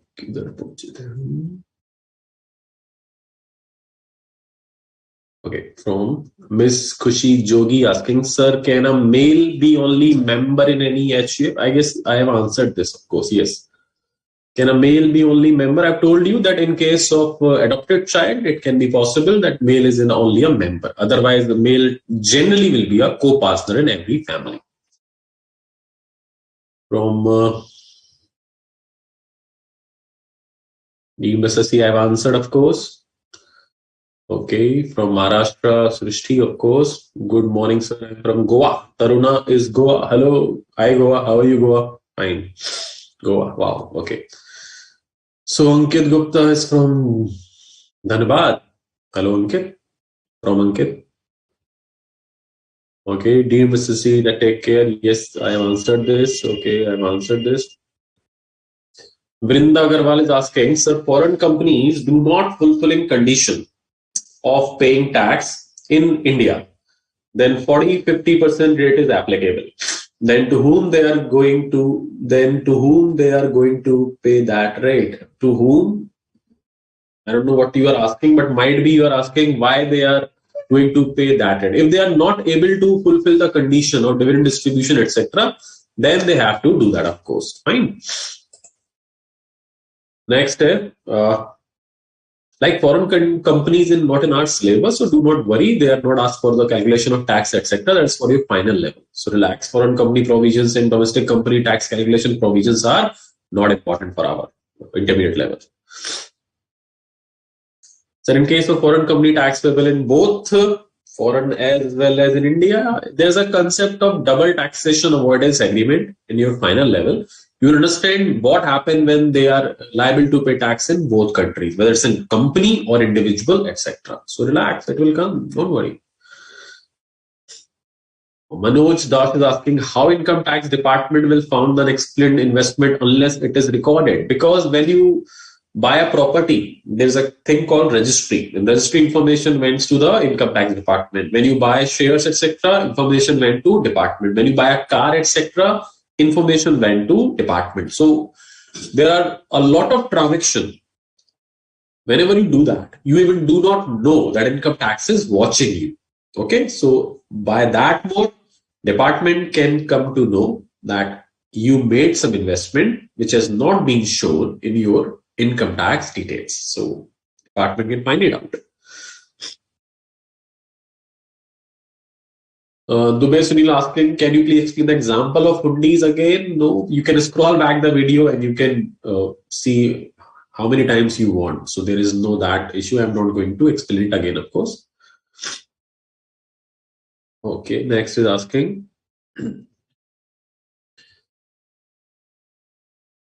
Shivam asking, sir, if the black money income is only 10 lakh, then we need to pay surcharge or not? I've told you that the recovery procedure and the tax provisions are specified in case of black money cases.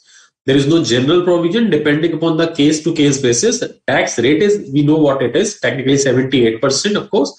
but there is separate provisions applicable in case of black money. So there is no general, there is specific provision on the basis of case to case.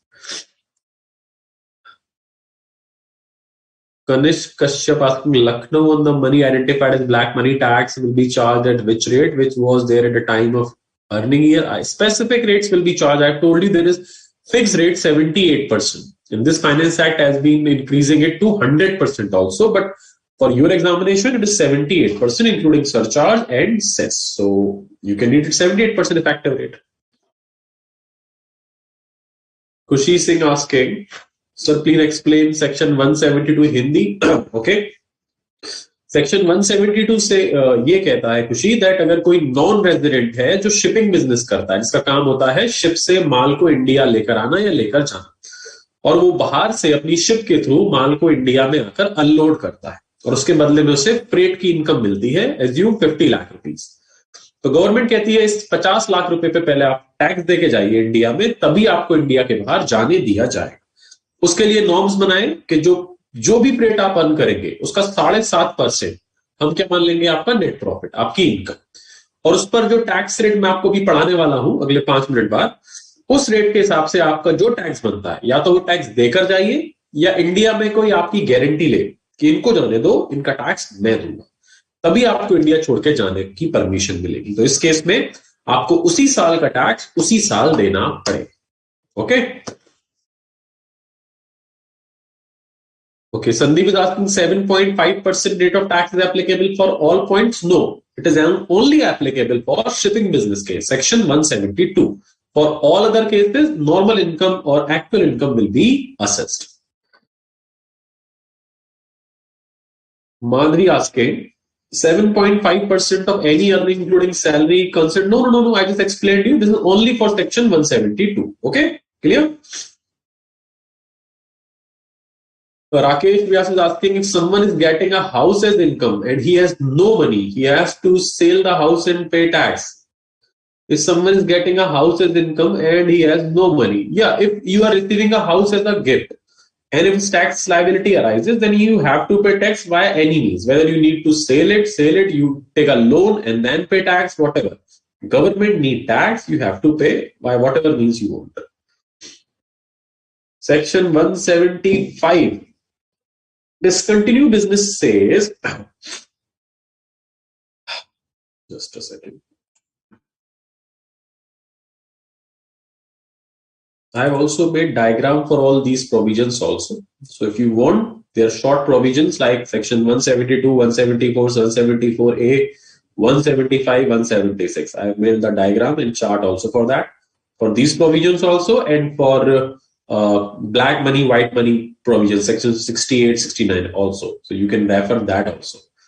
Section 175 says, in any business is discontinued during the previous year. That was section 176. 175 says that any person who wants to sell all his assets and wants to hide in India, like I have building, house, car, jewelry, etc., and I want to sell them and don't want to pay tax, then what I'll do, I'll sell each and everything and I'll be hide somewhere in India. Now government, how will come to know? Because when you close your bank account, when you sell your property, government will get the information that some person is selling each and everything, his house, his land, his asset, his bank account, etc. So government will analyze and might caught you before you are going to escape from there. So that can be dependent on practical basis. How government can trace you, how will they approach you or grab you. So that's a practical aspect. But if government thinks it's happening, that you are transferring your asset just to avoid tax, then in that case, government can come to you and you have to pay tax in the same year. Okay, so we are now over here. Okay. Perquisite means, I just told you, Tanu, that it's in the salary chapter. So you will come to understand the detailed meaning of perquisite. For time being, I can tell you that is a non-monetary thing. Perquisite, facilities, benefit, these are non-monetary things that we called a perquisite. Next. Mansi Sinha is saying, but sir, in case of application of income also there is a deduction, then how diversion of income is more beneficial? No, deduction is not for 4 lakh. Deduction is in some cases 10%, some cases 20%, in some cases no deduction. That you will understand when you will read the chapter of deduction. Section 80G cover that. deduction. So in case of diversion, it's 4 lakh is not considered as your income at all. So you need to pay tax only on 6 lakh. But in case of application, first 10 lakh will be your income, then deduction if you get the deduction. Might be you're not getting deduction, might be deduction is 20%, might be deduction is 10%. Then you have to bear the consequences. So I prefer the better thing is diversion of income for benefit of tax. Okay, in case of foreign country, number of days. Okay, Rupesh is asking, in case of foreign country, number of days count more than two countries earn income in which pay tax. Like if you need to pay tax in two countries, like in India as well as in another country, then there is a concept of, I told you, double taxation avoidance agreement that you will going to read when you will be in final level. So do not take tension. For now, you should understand the provision in India only. Okay.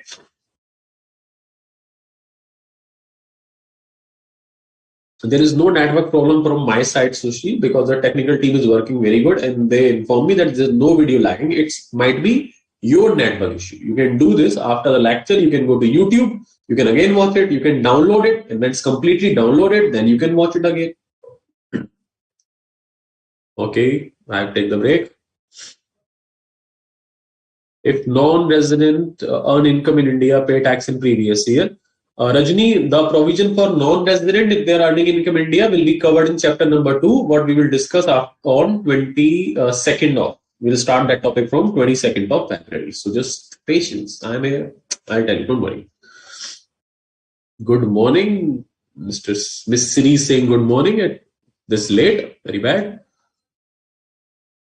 Concept of revenue and capital receipts and test to be applied. You will come to know because revenue receipt chapter and capital receipt chapter, they are practical things. So when you will read the head of income chapter, you will understand what is revenue receipt, what is capital receipt. Then you will easily diagnose how we need to tax it. Do not worry.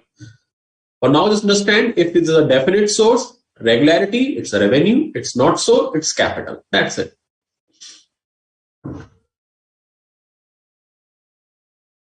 In case of BOI, Namrata is asking, example, rent is taxable in the hands of BOI. Yes, the 1 lakh rupees will be taxable in the hands of BOI, but they not need to pay tax out of their pocket. They need to pay tax out of that rupees 1 lakh rupees income. They not need to pay tax from this. They are liable to deposit to income tax department as deemed assessee, but they'll not pay by themselves. They'll use the amount of 1 lakh rupees out of whatever the tax value. They need to pay tax from that rent only. There is no personal liability.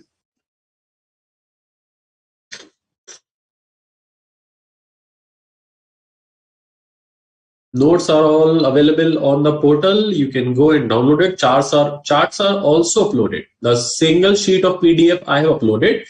You can see the scroll down it. At the end, you will find all the charts. Okay.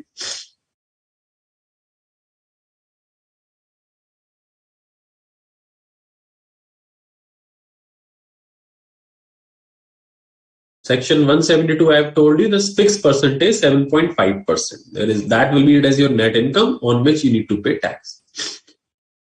Margin relief is very important topic. We will discuss it in a short time.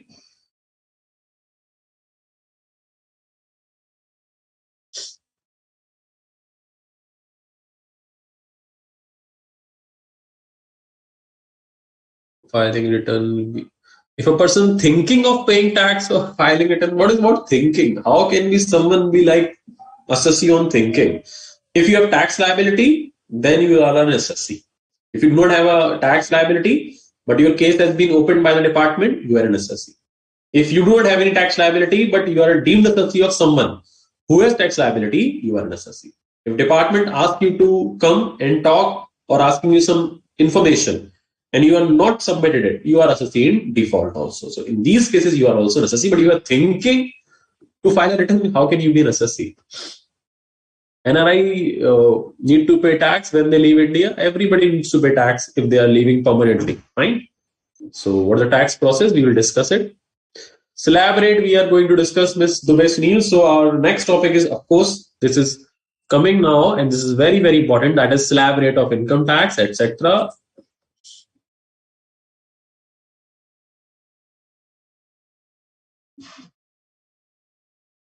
Okay, so income tax slab rate. Before that, I always quote a quotation. Some are destined to success and succeed, and some are determined to succeed, of course. So believe it. Whether your destiny what wants, that's not that important. What you want in your life, that is very important. So if you're determined that yes, I will be a CA, I want to be a CA and I will be a CA, then definitely you are going to be a CA. Okay. So now we are moving on to the rates of taxes. Let's discuss.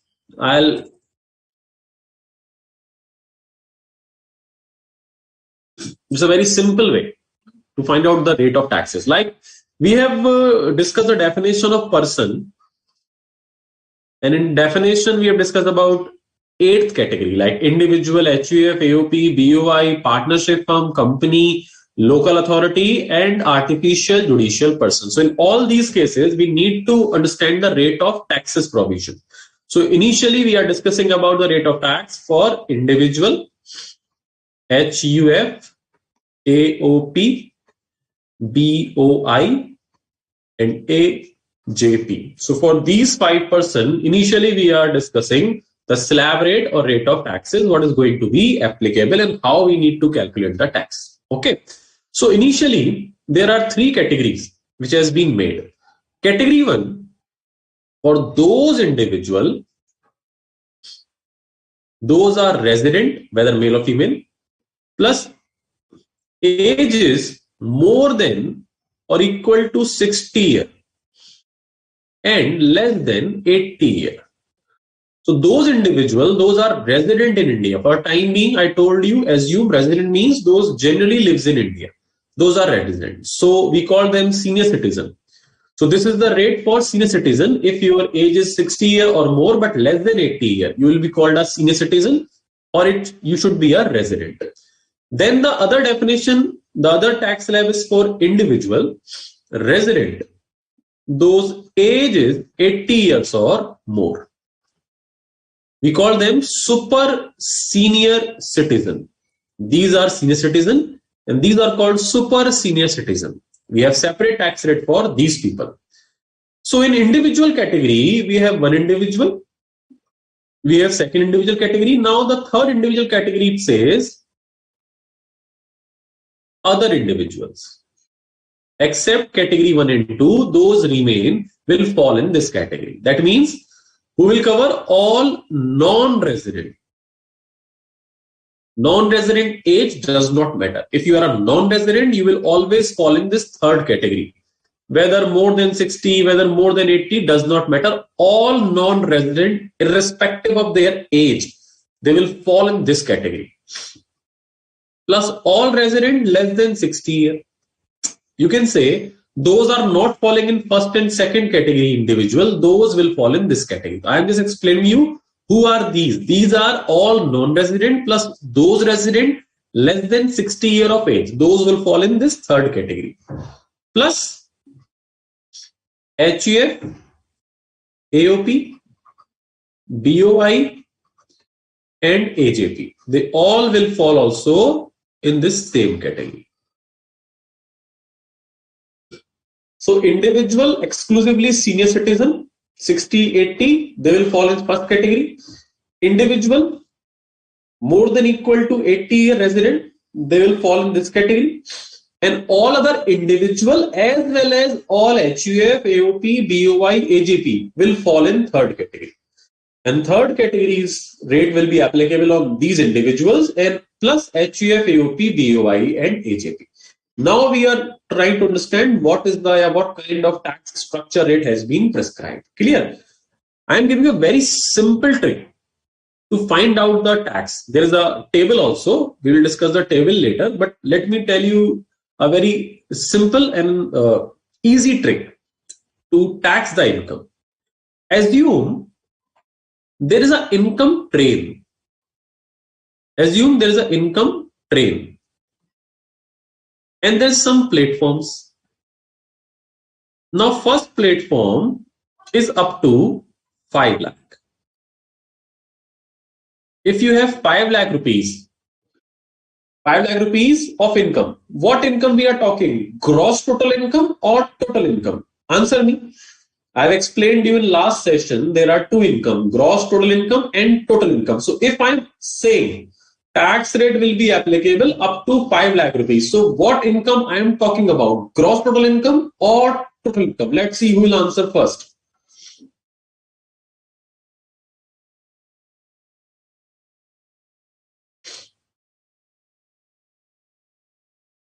Answer me fast. If I'm saying 5 lakh rupees, then what income I am talking about? Whether it's total income or gross total income we need to consider over here. So smart people answer. Okay, very smart, very fast. A lot of students have answered me. Correct. The correct answer is total income. I've told you the total income, taxable income, or income chargeable to tax. That's what we are talking about. Clear? So if your total income is up to 5 lakh, that is the first station. Clear? So if any income is going to be taxable, and if your total income is up to rupees 5 lakh, and if it is going to be taxable, the rate is prescribed is 5%. Department is prescribed the rate of 5%. If there is first station is 5 lakh rupees income, the first station of our money train is 5 lakh. So if any income is going to be taxable, and if it is up to rupees 5 lakh, then the tax rate will be imposed 5%. That is fixed. In all three categories, I am talking about all three categories. I have made a simple trick for all three categories. If any of these above categories, if the income is going to be taxable up to rupees 5 lakh, the rate will be applicable up to 5%. Clear?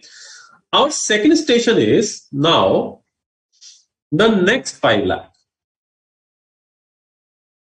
Up to 5 lakh we have understand. Now the next 5 lakh, that means up to 10 lakh.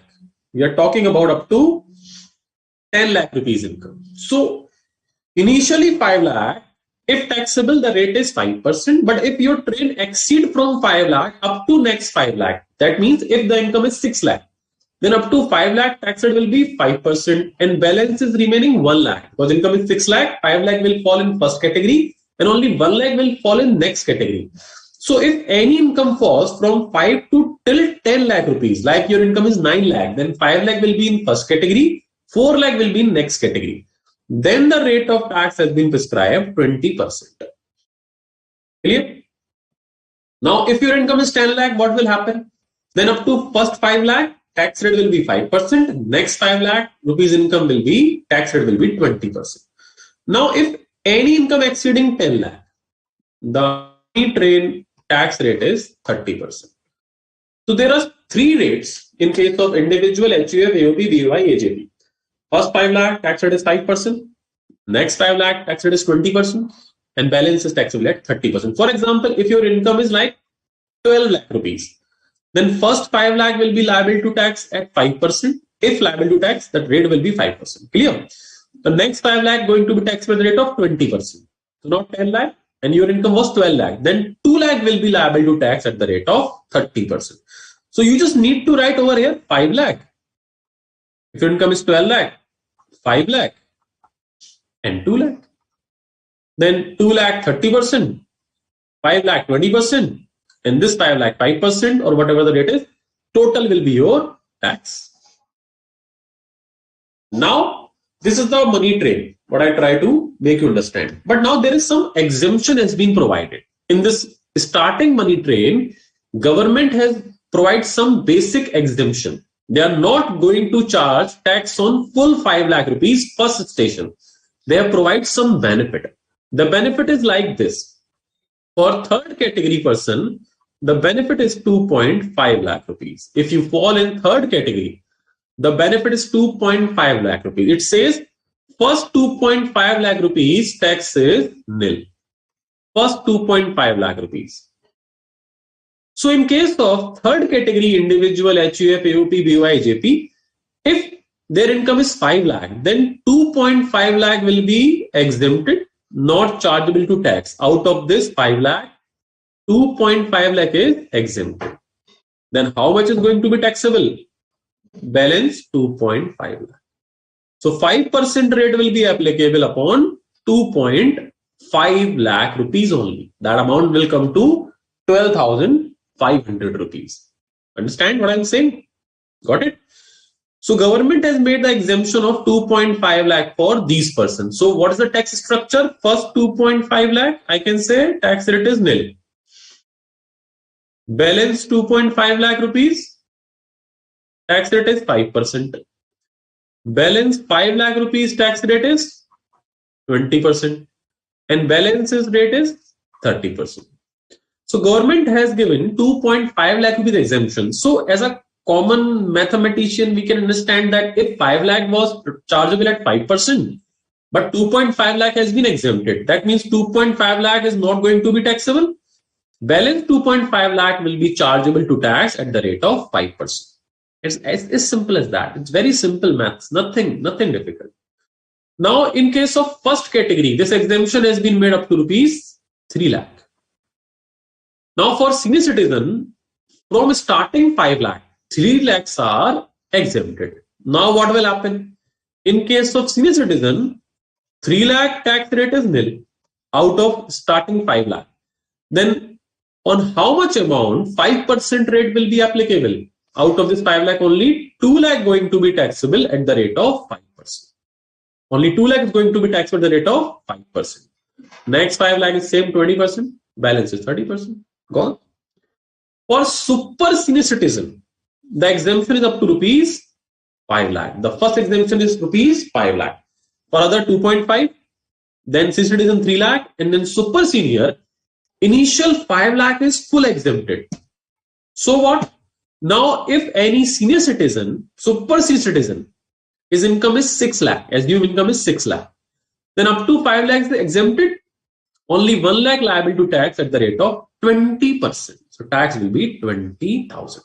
So what you need to remember to apply tax rate, you just remember three things. I guess two things. First, remember the tax trade structure. Up to 5 lakh it is 5. Next 5, 20%. Balance is 30%. Got it? And just remember for which category, what is the exemption. For other individuals, HUF, AOP, BOI, 2.5 lakh rupees exemption. For senior citizen, 3 lakh. For super senior, 5 lakh. Now let me solve some example for you like this. For in question, example says, Mr. A, age 65 years. He is a non-resident having 8 lakh rupees income. Calculate tax. How we will do it? Find out in which category he belongs. He belongs to the other category, third category. Clear?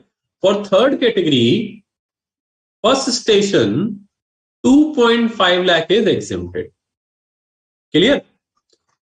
And the rate will be 5% on balance amount. So out of this 8 lakh, first 5 lakh, 2.5 lakh exempted, and 2.5 lakh will be charged at the rate of 5%. That is 12,500. Simple maths. Now, how much balance has been left for my second platform?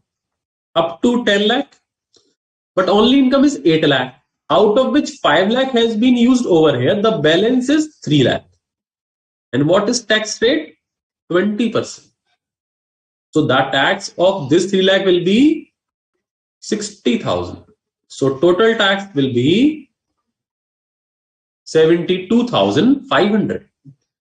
For example, again, suppose Mr. A, in the same example, Mr. A age 65 years and he is a resident and income is 12 lakh.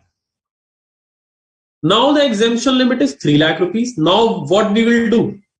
Up to 5 lakh, 3 lakh exempt. Taxable only 2 lakh at the rate of 5%. Now up to 10 lakh, 5 lakh will fall in this category. Tax rate is 20%. And balance 2 lakh will fall out of 10 lakh, exceeding 10 lakh. And that is taxable at the rate of 30%. Now 5% of 2 lakh, 10,000, first category tax. This is 1 lakh rupees, 5 lakh 20%. And 60,000 is this. So 1,70,000 is your tax. Take one more example. Like Mr. A, is 85 year. Resident, his income is 9 lakh rupees only. Now up to 5 lakh, full exempted. Next 5 lakh, only 4 lakh will fall in this category because out of 9 lakh, 5 lakh is over here. Balance is 4 lakh, rate is 20%. So tax will be 80,000. Got it? You just need to remember two things. Up to 5 lakh, 5%. Another 5 lakh, 20%. Balance 30%. Then senior citizen 3 lakh, super senior 5 lakh, balance 2.5. That's it. If you read this slide, all table has been sorted. Everything has been sorted. Okay. Let me show you the table. So you do not need to remember this table. This has been prescribed in law and we do not need to remember it because we already know how to create this table. If first 250 exempted, then obviously balance 250 rate liable is 5%. Then next 5 is 20, balance is 30. And this is for other category. This is my third category. Now this is senior citizen. If 3 lakh exempted, balance is 2 lakh. That is liable to tax for 5%. And then again 5 lakh and 30%. If you are 80 year or more, then first 5 lakh is non-taxable. And if first 5 lakh non-taxable, that means 5% rate is not applicable in case of super senior citizen because 5% applicable only up to 5 lakh. So if 5 lakh is already exempted, then 5% rate is technically not applicable. Next 5 lakh is liable to tax 20% and balance is of course 30%. As simple as that. Fine. So this is table just for your knowledge, but you can calculate tax without even the help of this table now. Now that was only the calculation of tax, but it's not ended yet. We have to calculate tax, then a concept of rebate, then surcharge, then cess. These 4 items we need to understand before getting at the final tax liability of any assessee. So I just explained it to you, the tax rate for the individual, HUF, AOP, BOI, AJP. And we will discuss about the partnership firm, company, etc. also. But before that, now there is a concept of rebate. It is applicable only for individual and resident.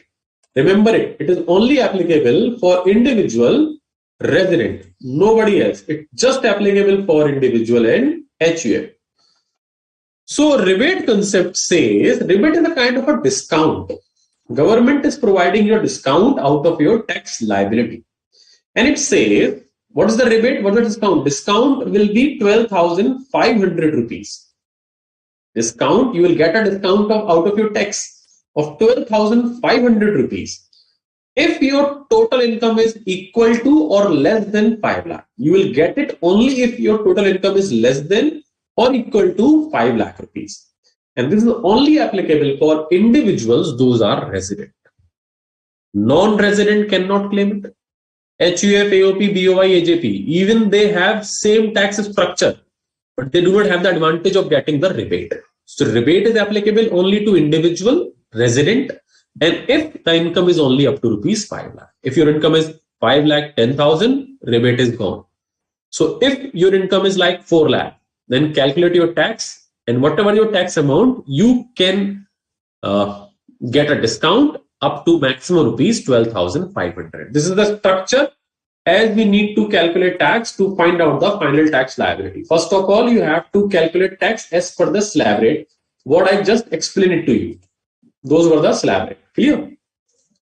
Then you have to deduct the rebate under section 87A, 12,500 if applicable. If the conditions has been fulfilled, if you are an individual plus resident, if your TI, total income, is up to 5 lakh rupees or less than that, then you can claim a rebate. After rebate, surcharge will be applicable. What is the surcharge? We will discuss it. Surcharge means tax on tax. So in certain cases, you have to pay extra tax upon tax also. So what is the amount of surcharge? When it is applicable? Just do not worry. I am here. I will explain it to you. Relax. But that is the format. Whenever you calculating tax, remember these 4 terms. Tax minus rebate plus surcharge, and last is cess. Cess 4% in all cases on total of A. So whatever is your surcharge plus tax, upon that total figure, a 4% cess is fixed, you have to calculate. And after that, total will be your final tax liability. You will solve the numerical, do not worry, then you understand how it's going to be taxable. Now the examples of your slab rate, like if your income is 2,60,000, example is for individual less than 60 years. So we are talking about the third category of person. So total income is 2,60,000. Third category has 2,50,000 exemption. So if your income is 2,60,000, that means 250 exempted, balance is 10,000. The rate is 5%. That means tax will be 500. But are you eligible to get the rebate? Yes, because you are a resident individual, your income is less than 5 lakh. Then you can get a rebate of 12,500. But it does not mean that 12,500 you will get fixed. No, you cannot deduct tax discount of 12,500 out of that 500 rupees of tax. If you'll do it, what will happen? 500 minus 12,500. That will come negative 12,000. That means refund. That means government will pay you 12,000. It is not so. The rebate will be amount of tax or 12,500, whichever is lower. Amount of tax or 12,500, whichever is lower. So in this case, tax is 500 or rebate is 12,500. So lower is 500. So it cannot be negative. Understand? The rebate cannot make your tax in negative. If the tax is 1,000, then rebate will be 1,000. If it's exceeding 12,500, then it will be maximum 12,500. Next example, you can read it out. Like the third example I'm explaining you, like 3,50,000 is your income. 250 exempted, like 5,000 will be your tax liability, 5% on 1 lakh. Now rebate can be 5,000. Maximum you can claim up to 12,500 as in our example number 4. Example 6, your income is 6 lakh. Now rebate will not be applicable. Your tax will become 32,500. No rebate because income exceeding 5 lakh rupees. Then cess will be applicable 4% of 32,500. Why there is no surcharge? Because surcharge is applicable when income exceeding 50 lakh rupees. That will be discussed later. Cess will always be applicable on the value of tax. Next example, again example for senior citizen. In case of super senior citizen cannot claim rebate. Why? Because rebate is applicable only up to income is rupees 5 lakh. And super citizen have no tax liability up to rupees income of 5 lakh. So they never need to pay tax if their income is up to 5 lakh. So they will pay the tax when income exceeding 5 lakh. And if income exceeding 5 lakh, then there will be no rebate. So super citizen cannot claim rebate ever. Next, important notes. Rebate will be provided before calculating cess. Rebate will come before cess. Now the surcharge provision came. Surcharge means tax on tax. If your tax is like 2 lakh rupees and surcharge is applicable, then you have to calculate tax upon you have to calculate the surcharge upon the tax. The mean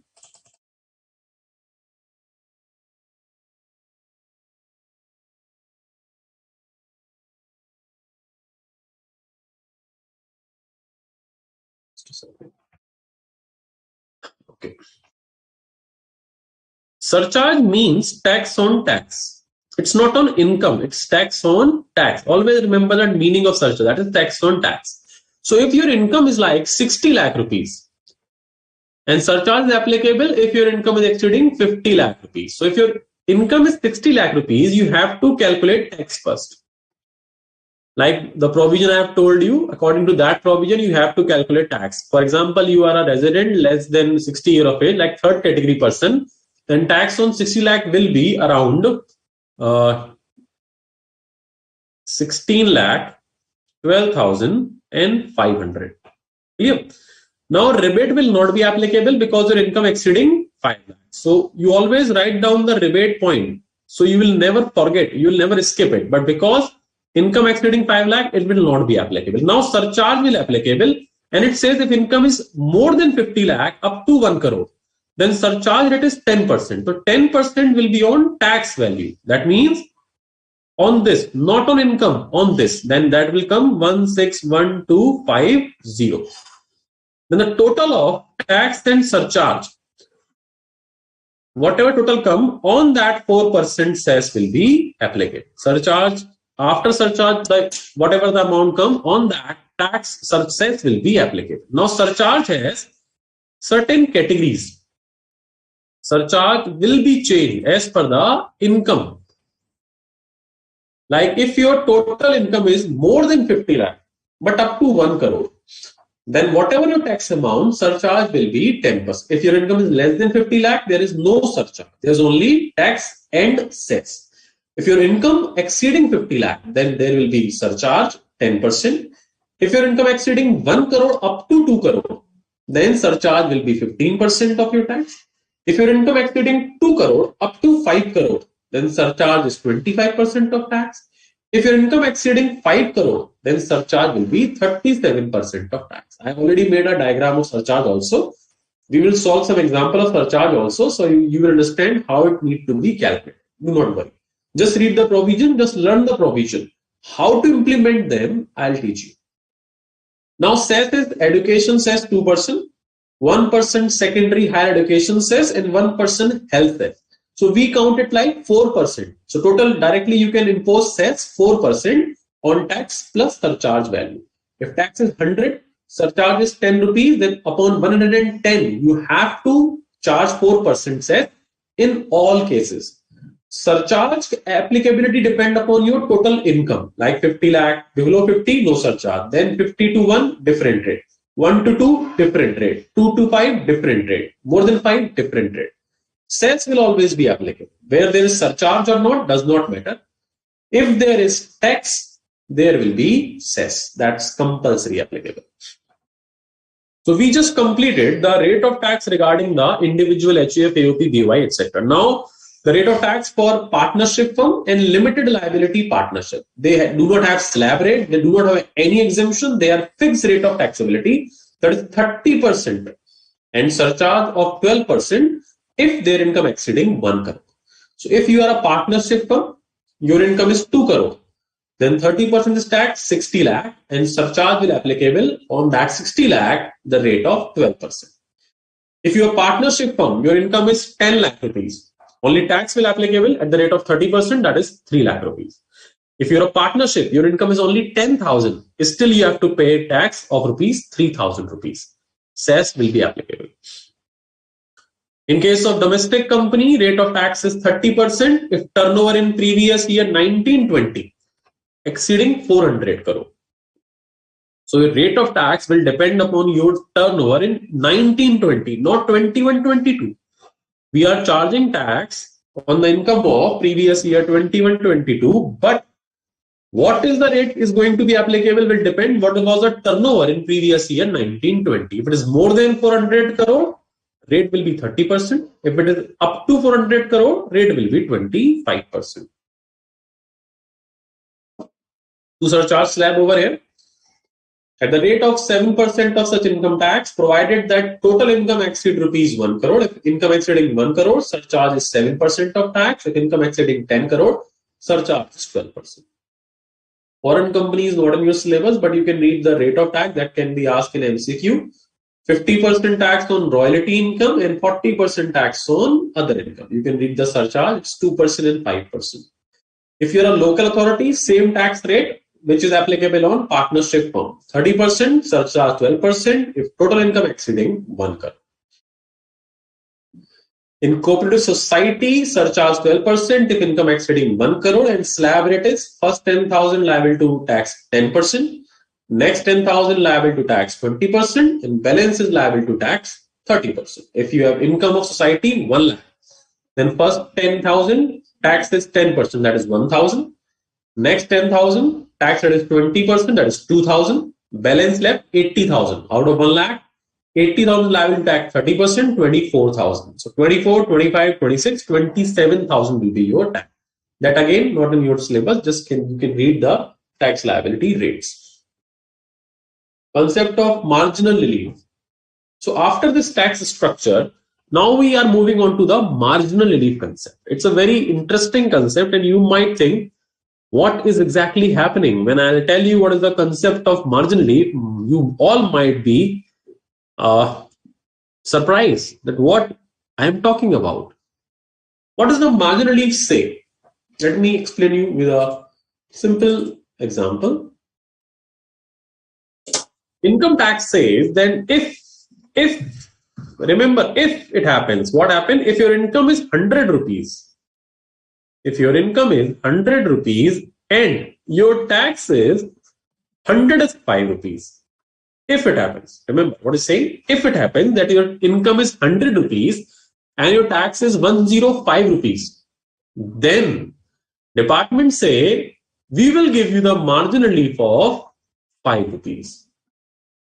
That means marginal relief is like a discount. We'll provide you a discount of 5 rupees. What is this? So we will provide the discount out of your tax and your tax will be 100 rupees only.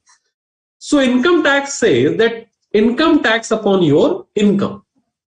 Income tax says it is upon your income, so your tax cannot exceed the income. The concept of marginal relief say tax cannot exceed the income. And if it is happening, in this example it's happening, your income is 100 and your tax is 105. So if it happens, what happens? If tax exceeding income,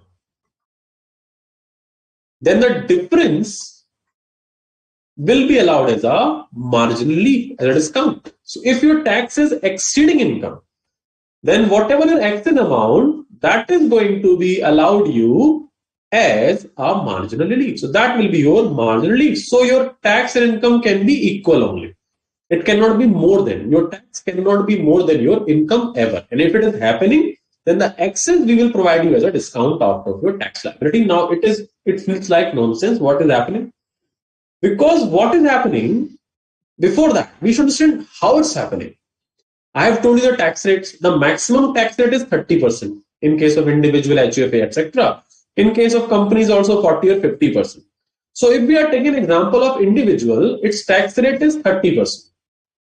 And if we apply surcharge of maximum rate, that is 37%. And that is 37 not on income, on tax. That means 30%, 37% of 30%. Like we can take it like 10%. So that is surcharge 10%. And then this 40% cess we are talking about, cess is 4%. So like 1.6%. So maximum tax rates, including all kind of surcharge and cess, it cannot exceed 42% approx in any situation. So if tax rate and surcharge and cess cannot exceed 42% of income, then how it will happen that your tax will be exceeding your income? Because we are not talking about the penalty and interest. We are just talking about the pure tax value. The tax, surcharge, cess. So if it cannot exceeding 42%, then how it will happen that my income is 100 rupees and my tax is 105 rupees? How it will happen? First, we need to understand how it can be happen. And if it happens, then 5 rupees is your MR. For example, if income is 100 rupees and your tax is 108 rupees, then I'm asking what is the MR? The answer is 8 rupees. MR will be 8 and it will be deducted from your tax. So your income and tax will be same. So before understanding how we calculate MR, before that, we need to understand how it is possible that sometime your income exceeding, so your tax exceeding your income. So if your tax is not exceeding income, then there will be no MR ever. But it is only applicable when your tax exceeding your income. So let me explain you with an example only, because this thing you can understand with the example only. And could you say it again, please? So let's discuss with an example. I'll explain you with an example so you will understand the detail, how it happened, and if it happens, how we solve it. So in this example, when I'm solving it, you might not getting it properly, but as soon as we will come to the solution, you will understand the whole concept. Why there's MR, how it can be MR, and how we need to solve it. So what's an example? Let me explain it to you. It's very simple. It's a fixed question which can be asked in your exam, of course. Examiner will ask like this. Mr. A, he will give you an assessee information. For example, Mr. A, age 45 years. So you'll fall in third category, 2.5 lakh, then 2.5 lakh 5%, 5 lakh 20%, etc. And his total income, say given is 51 lakh.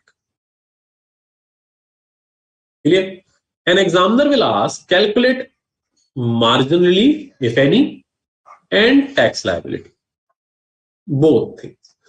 So it will be a single line question in which your assessee information, his income information, and institute or examiner will ask, calculate MR and tax or both. Fine. It's a fixed solution. I am telling the fixed solution. You always have to solve it like this. Fixed solution. In step number 1, what we need to do in step number 1, we need to, in the question, whatever income is given, we'll make a column of total income. We'll make a column of tax. So in step number 1, we need to write the income which is given in the question. Like question, 51 lakh rupees is given in question to calculate marginal yield. It's not 51 lakh. Just a second. So in question it is given that calculate MR. So initially you will take the income which is given in question to calculate the MR, and we need to find out the tax upon it with our normal rate of structure. So initially 2.5 lakh rupees exempted, balance 2.5 lakh is liable to tax rate of 5%, then 20, then 30%. So if we calculate, then my tax will be like this.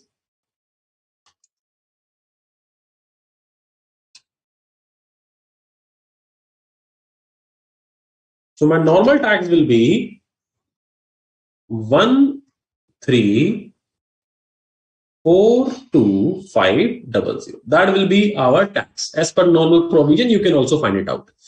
Now, rebate will applicable or not? Of course not, because income exceeding 5 lakh rupees, so there will be no rebate. Okay. But surcharge will be applicable. What rate? 10%, because it's exceeding 50 lakhs. So if income exceeding 50 to 1 crore, then surcharge will be 10%. So surcharge value will be 134250. So my total tax plus surcharge will be 1476,750. Cess is a separate tax. Cess is for education purpose. That's why it's named education cess and health cess. So cess is not an amount which is used by income tax department as tax. It is collected by department and transferred to these organizations, these offices. So cess is applicable always at last, not in this calculation. On final tax liability, what will come? There will be cess then. So in this calculation, we just need tax, rebate, and surcharge. So this will be my tax if my income is 51 lakh. Now step number 2 is also fixed.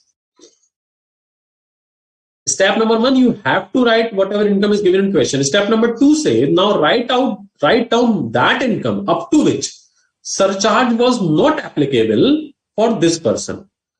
So in case of individual, surcharge is not applicable up to 50 lakhs. So step number 2 is fixed. Always write that income up to which surcharge is not applicable, or the range when surcharge has been changed. What is the meaning of that change? I'll explain you. So now, because in case of Mr. A, surcharge is not applicable up to 50 lakh rupees. So we will take always that income up to which surcharge is not applicable. Now we need to calculate tax on that income.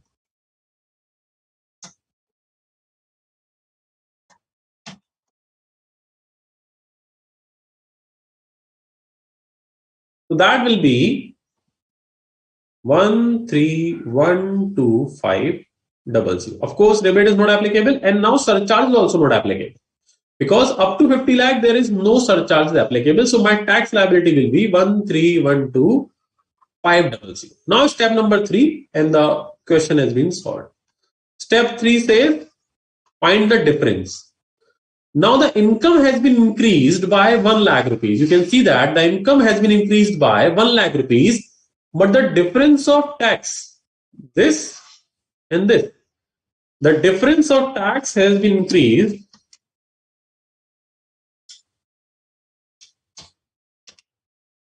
by 1,64,250 rupees.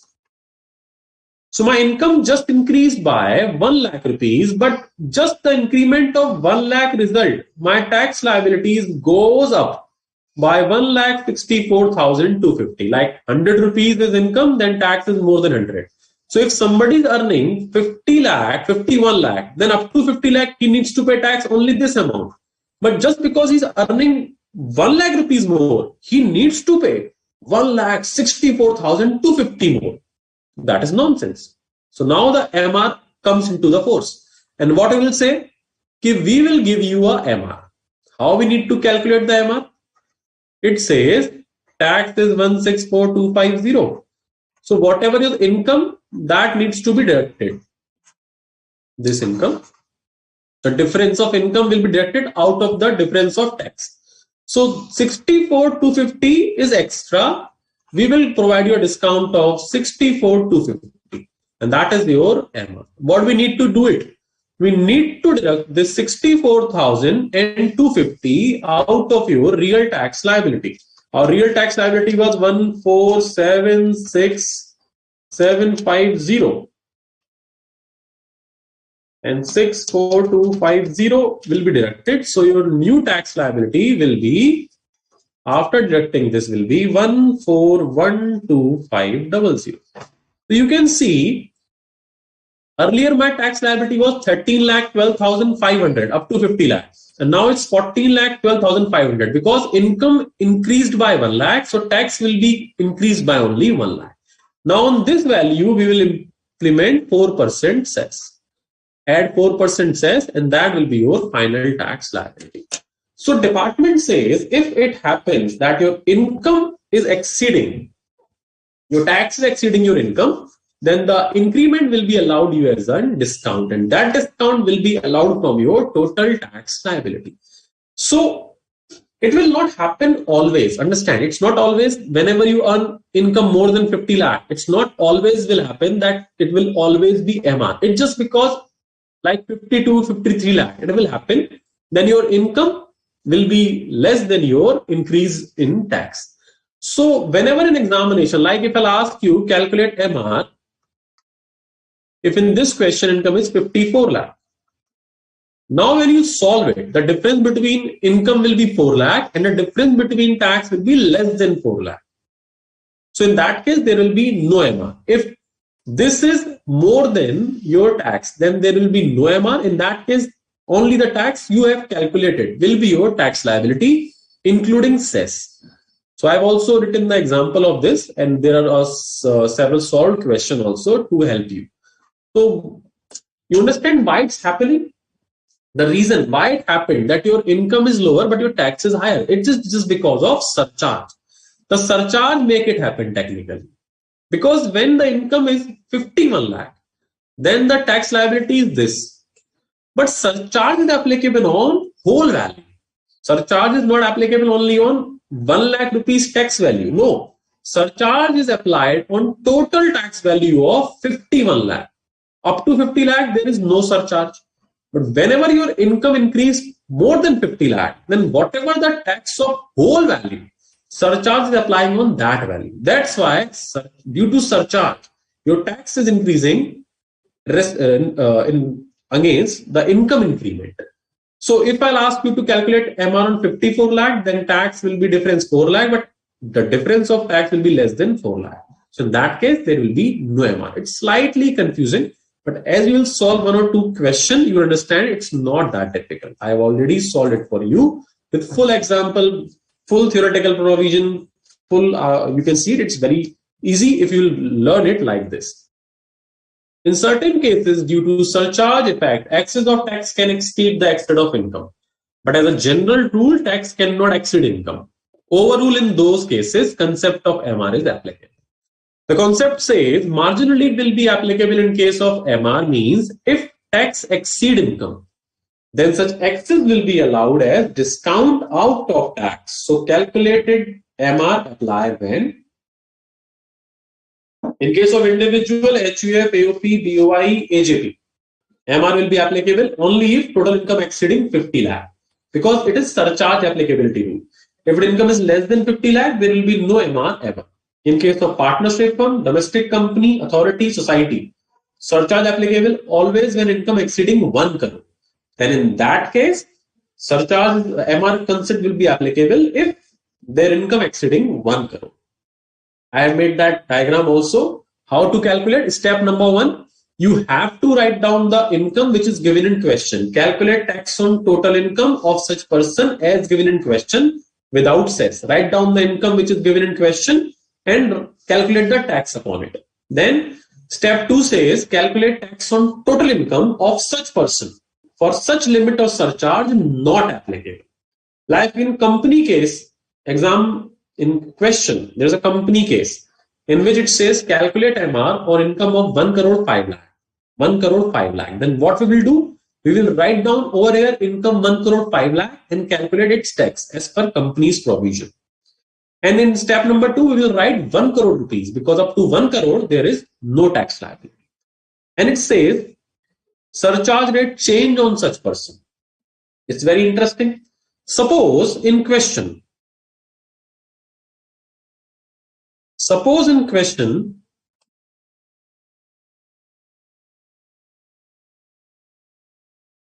in case of individual, the total income has given 1 crore 2 lakh rupees. Then what we will do? We will write down 1 crore 2 lakh and calculate tax as per the provision including surcharge in step number 1.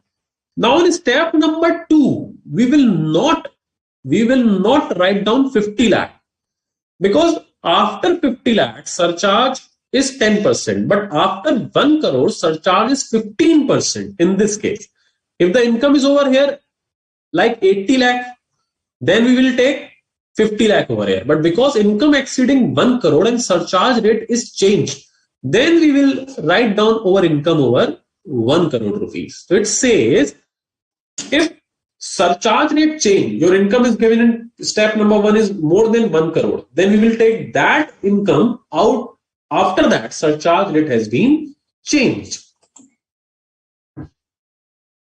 Okay, so calculate tax on total income of such person for such limit or surcharge not applicable or surcharge rate change on such person. For example, if in question over here is given 5 crore 2 lakh, then we will take down the next income over here, step number 2 of 5 crore rupees because surcharge rate has been changed after 5 crore. We have the example, short example. You understand how we need to do this.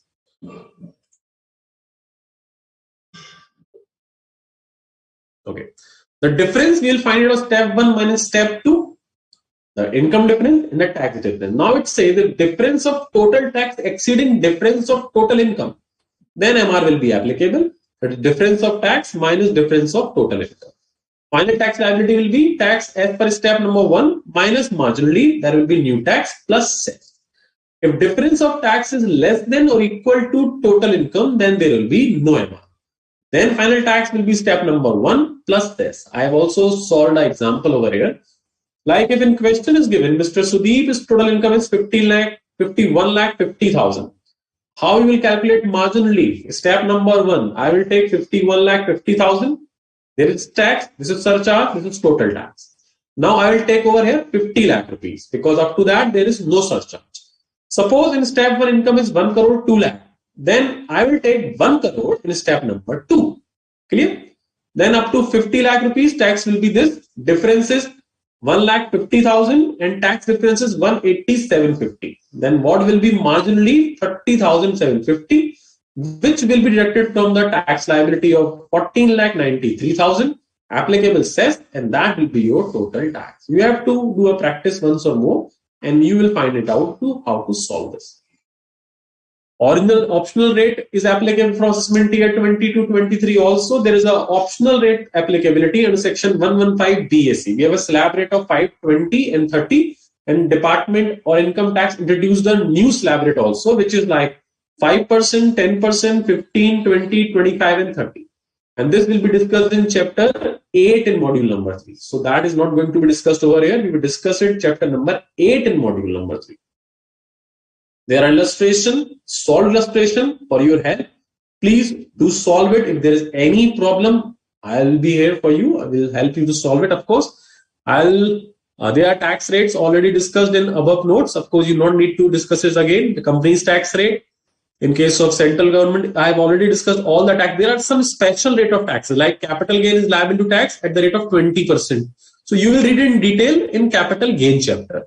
There are some tax rate, capital gain, 10% liability. You will read it in, of course, capital gain chapter. So the study material also says that we will discuss in detail in capital gain chapter. So these are not relevant for our chapter number 1. They are just introduction, just need to tell them.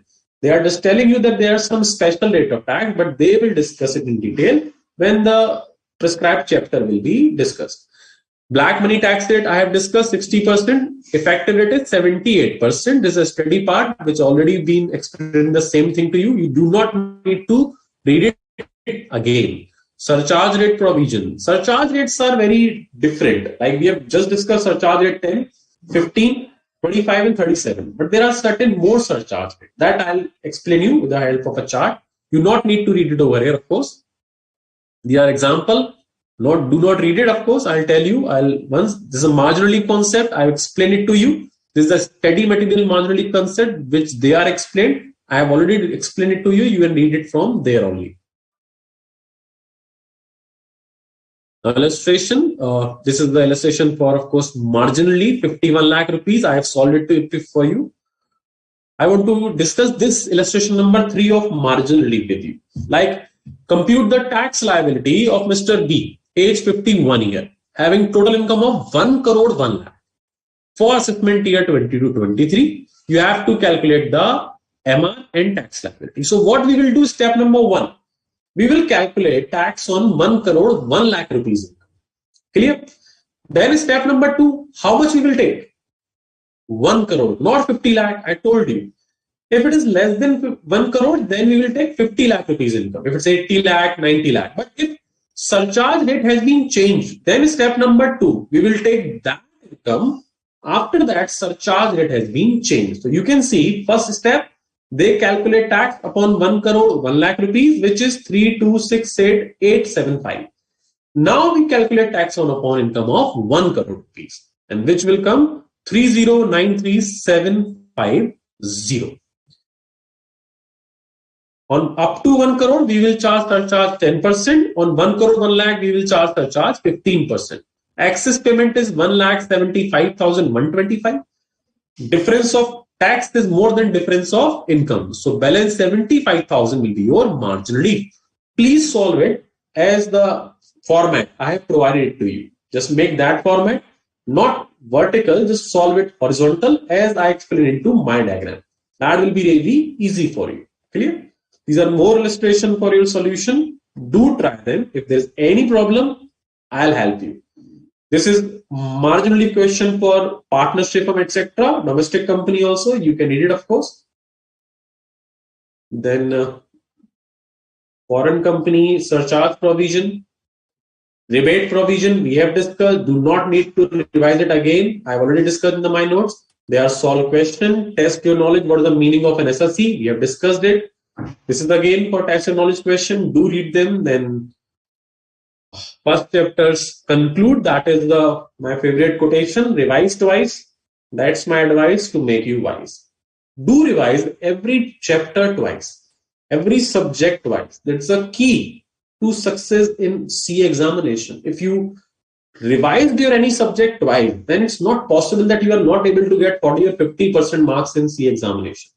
Revision is very, very, very important. Once you are studying your chapters, and try to make 2 revisions before examination anyhow.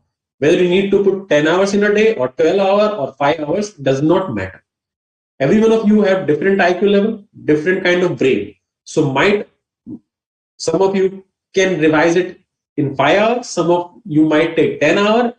It does not matter. You have to revise every subject of you twice. If you can do that, you will be clear in your examination, whether it's intermediate or final or whatever it is. Right? So let me take the query session and MCQ test, because with the shortage of time and the huge topic I just covered. So MCQ test will be in next session before the topic I'll start. The second chapter, when the class will start, I'll take the MCQ of this chapter first. Almost 15 MCQ are there, and because you can do practice in 2 days, so there are numerical question also, so you'll be able to solve it quickly. So when the next session will start, in the starting we will take the MCQ of basic concept chapter 1. Do have a paper and pen and calculator because there will be numerical question also. Today we cannot do this because the one condition we have short of time. The second condition, you did not revise it. You have to solve test question, you have to solve the question I provided it to you. Then you will be able to solve it when I'll ask you for the MCQs. Let me see the queries, then we will conclude this session. Navneet is asking, sir, please uploaded notes again. It's showing unable to launch event. I have uploaded it. I'll check it out. If there is not showing, I'll upload it again. But I know that a lot of students have already been downloaded it. Maybe you are selecting the wrong event, etc. So kindly check it out what you are uploading. Okay, income train, sir, you made super easy. Everything is easy. If you're interested, everything in this world is easy. So everything is easy. Just believe this, that everything is easy. If it's you find it difficult, so might be you are not doing it the right way, or you might do not have interest in it. If you have interest in it, you will clear it anyhow. Everything is easy. Okay, tax calculation.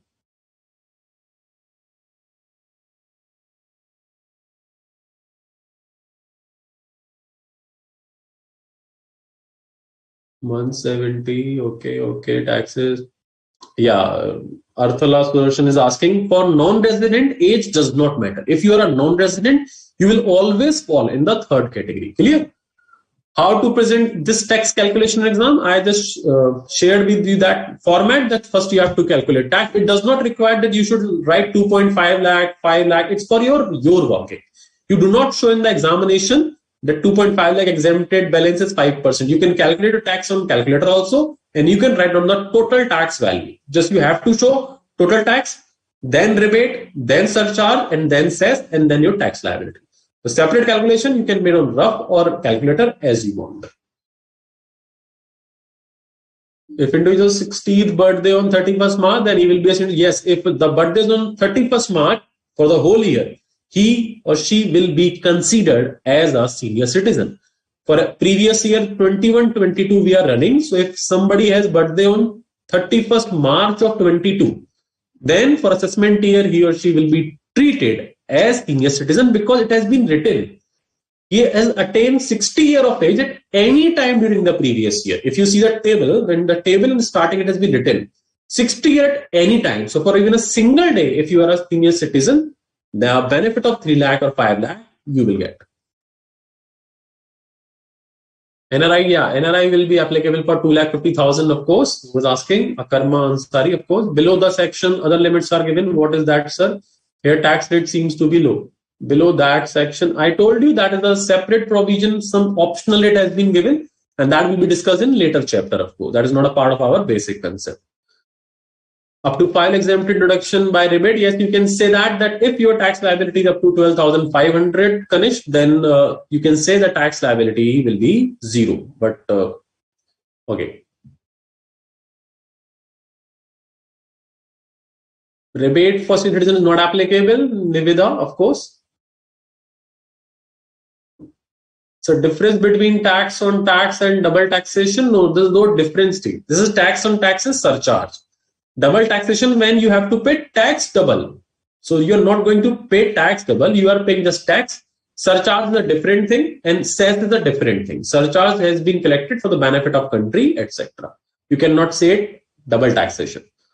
4% tax on total income. No, 4% tax on surcharge plus cess. Clear? You will, when you solve the examples which I have provided to you today from the sheet, you will understand how to calculate it.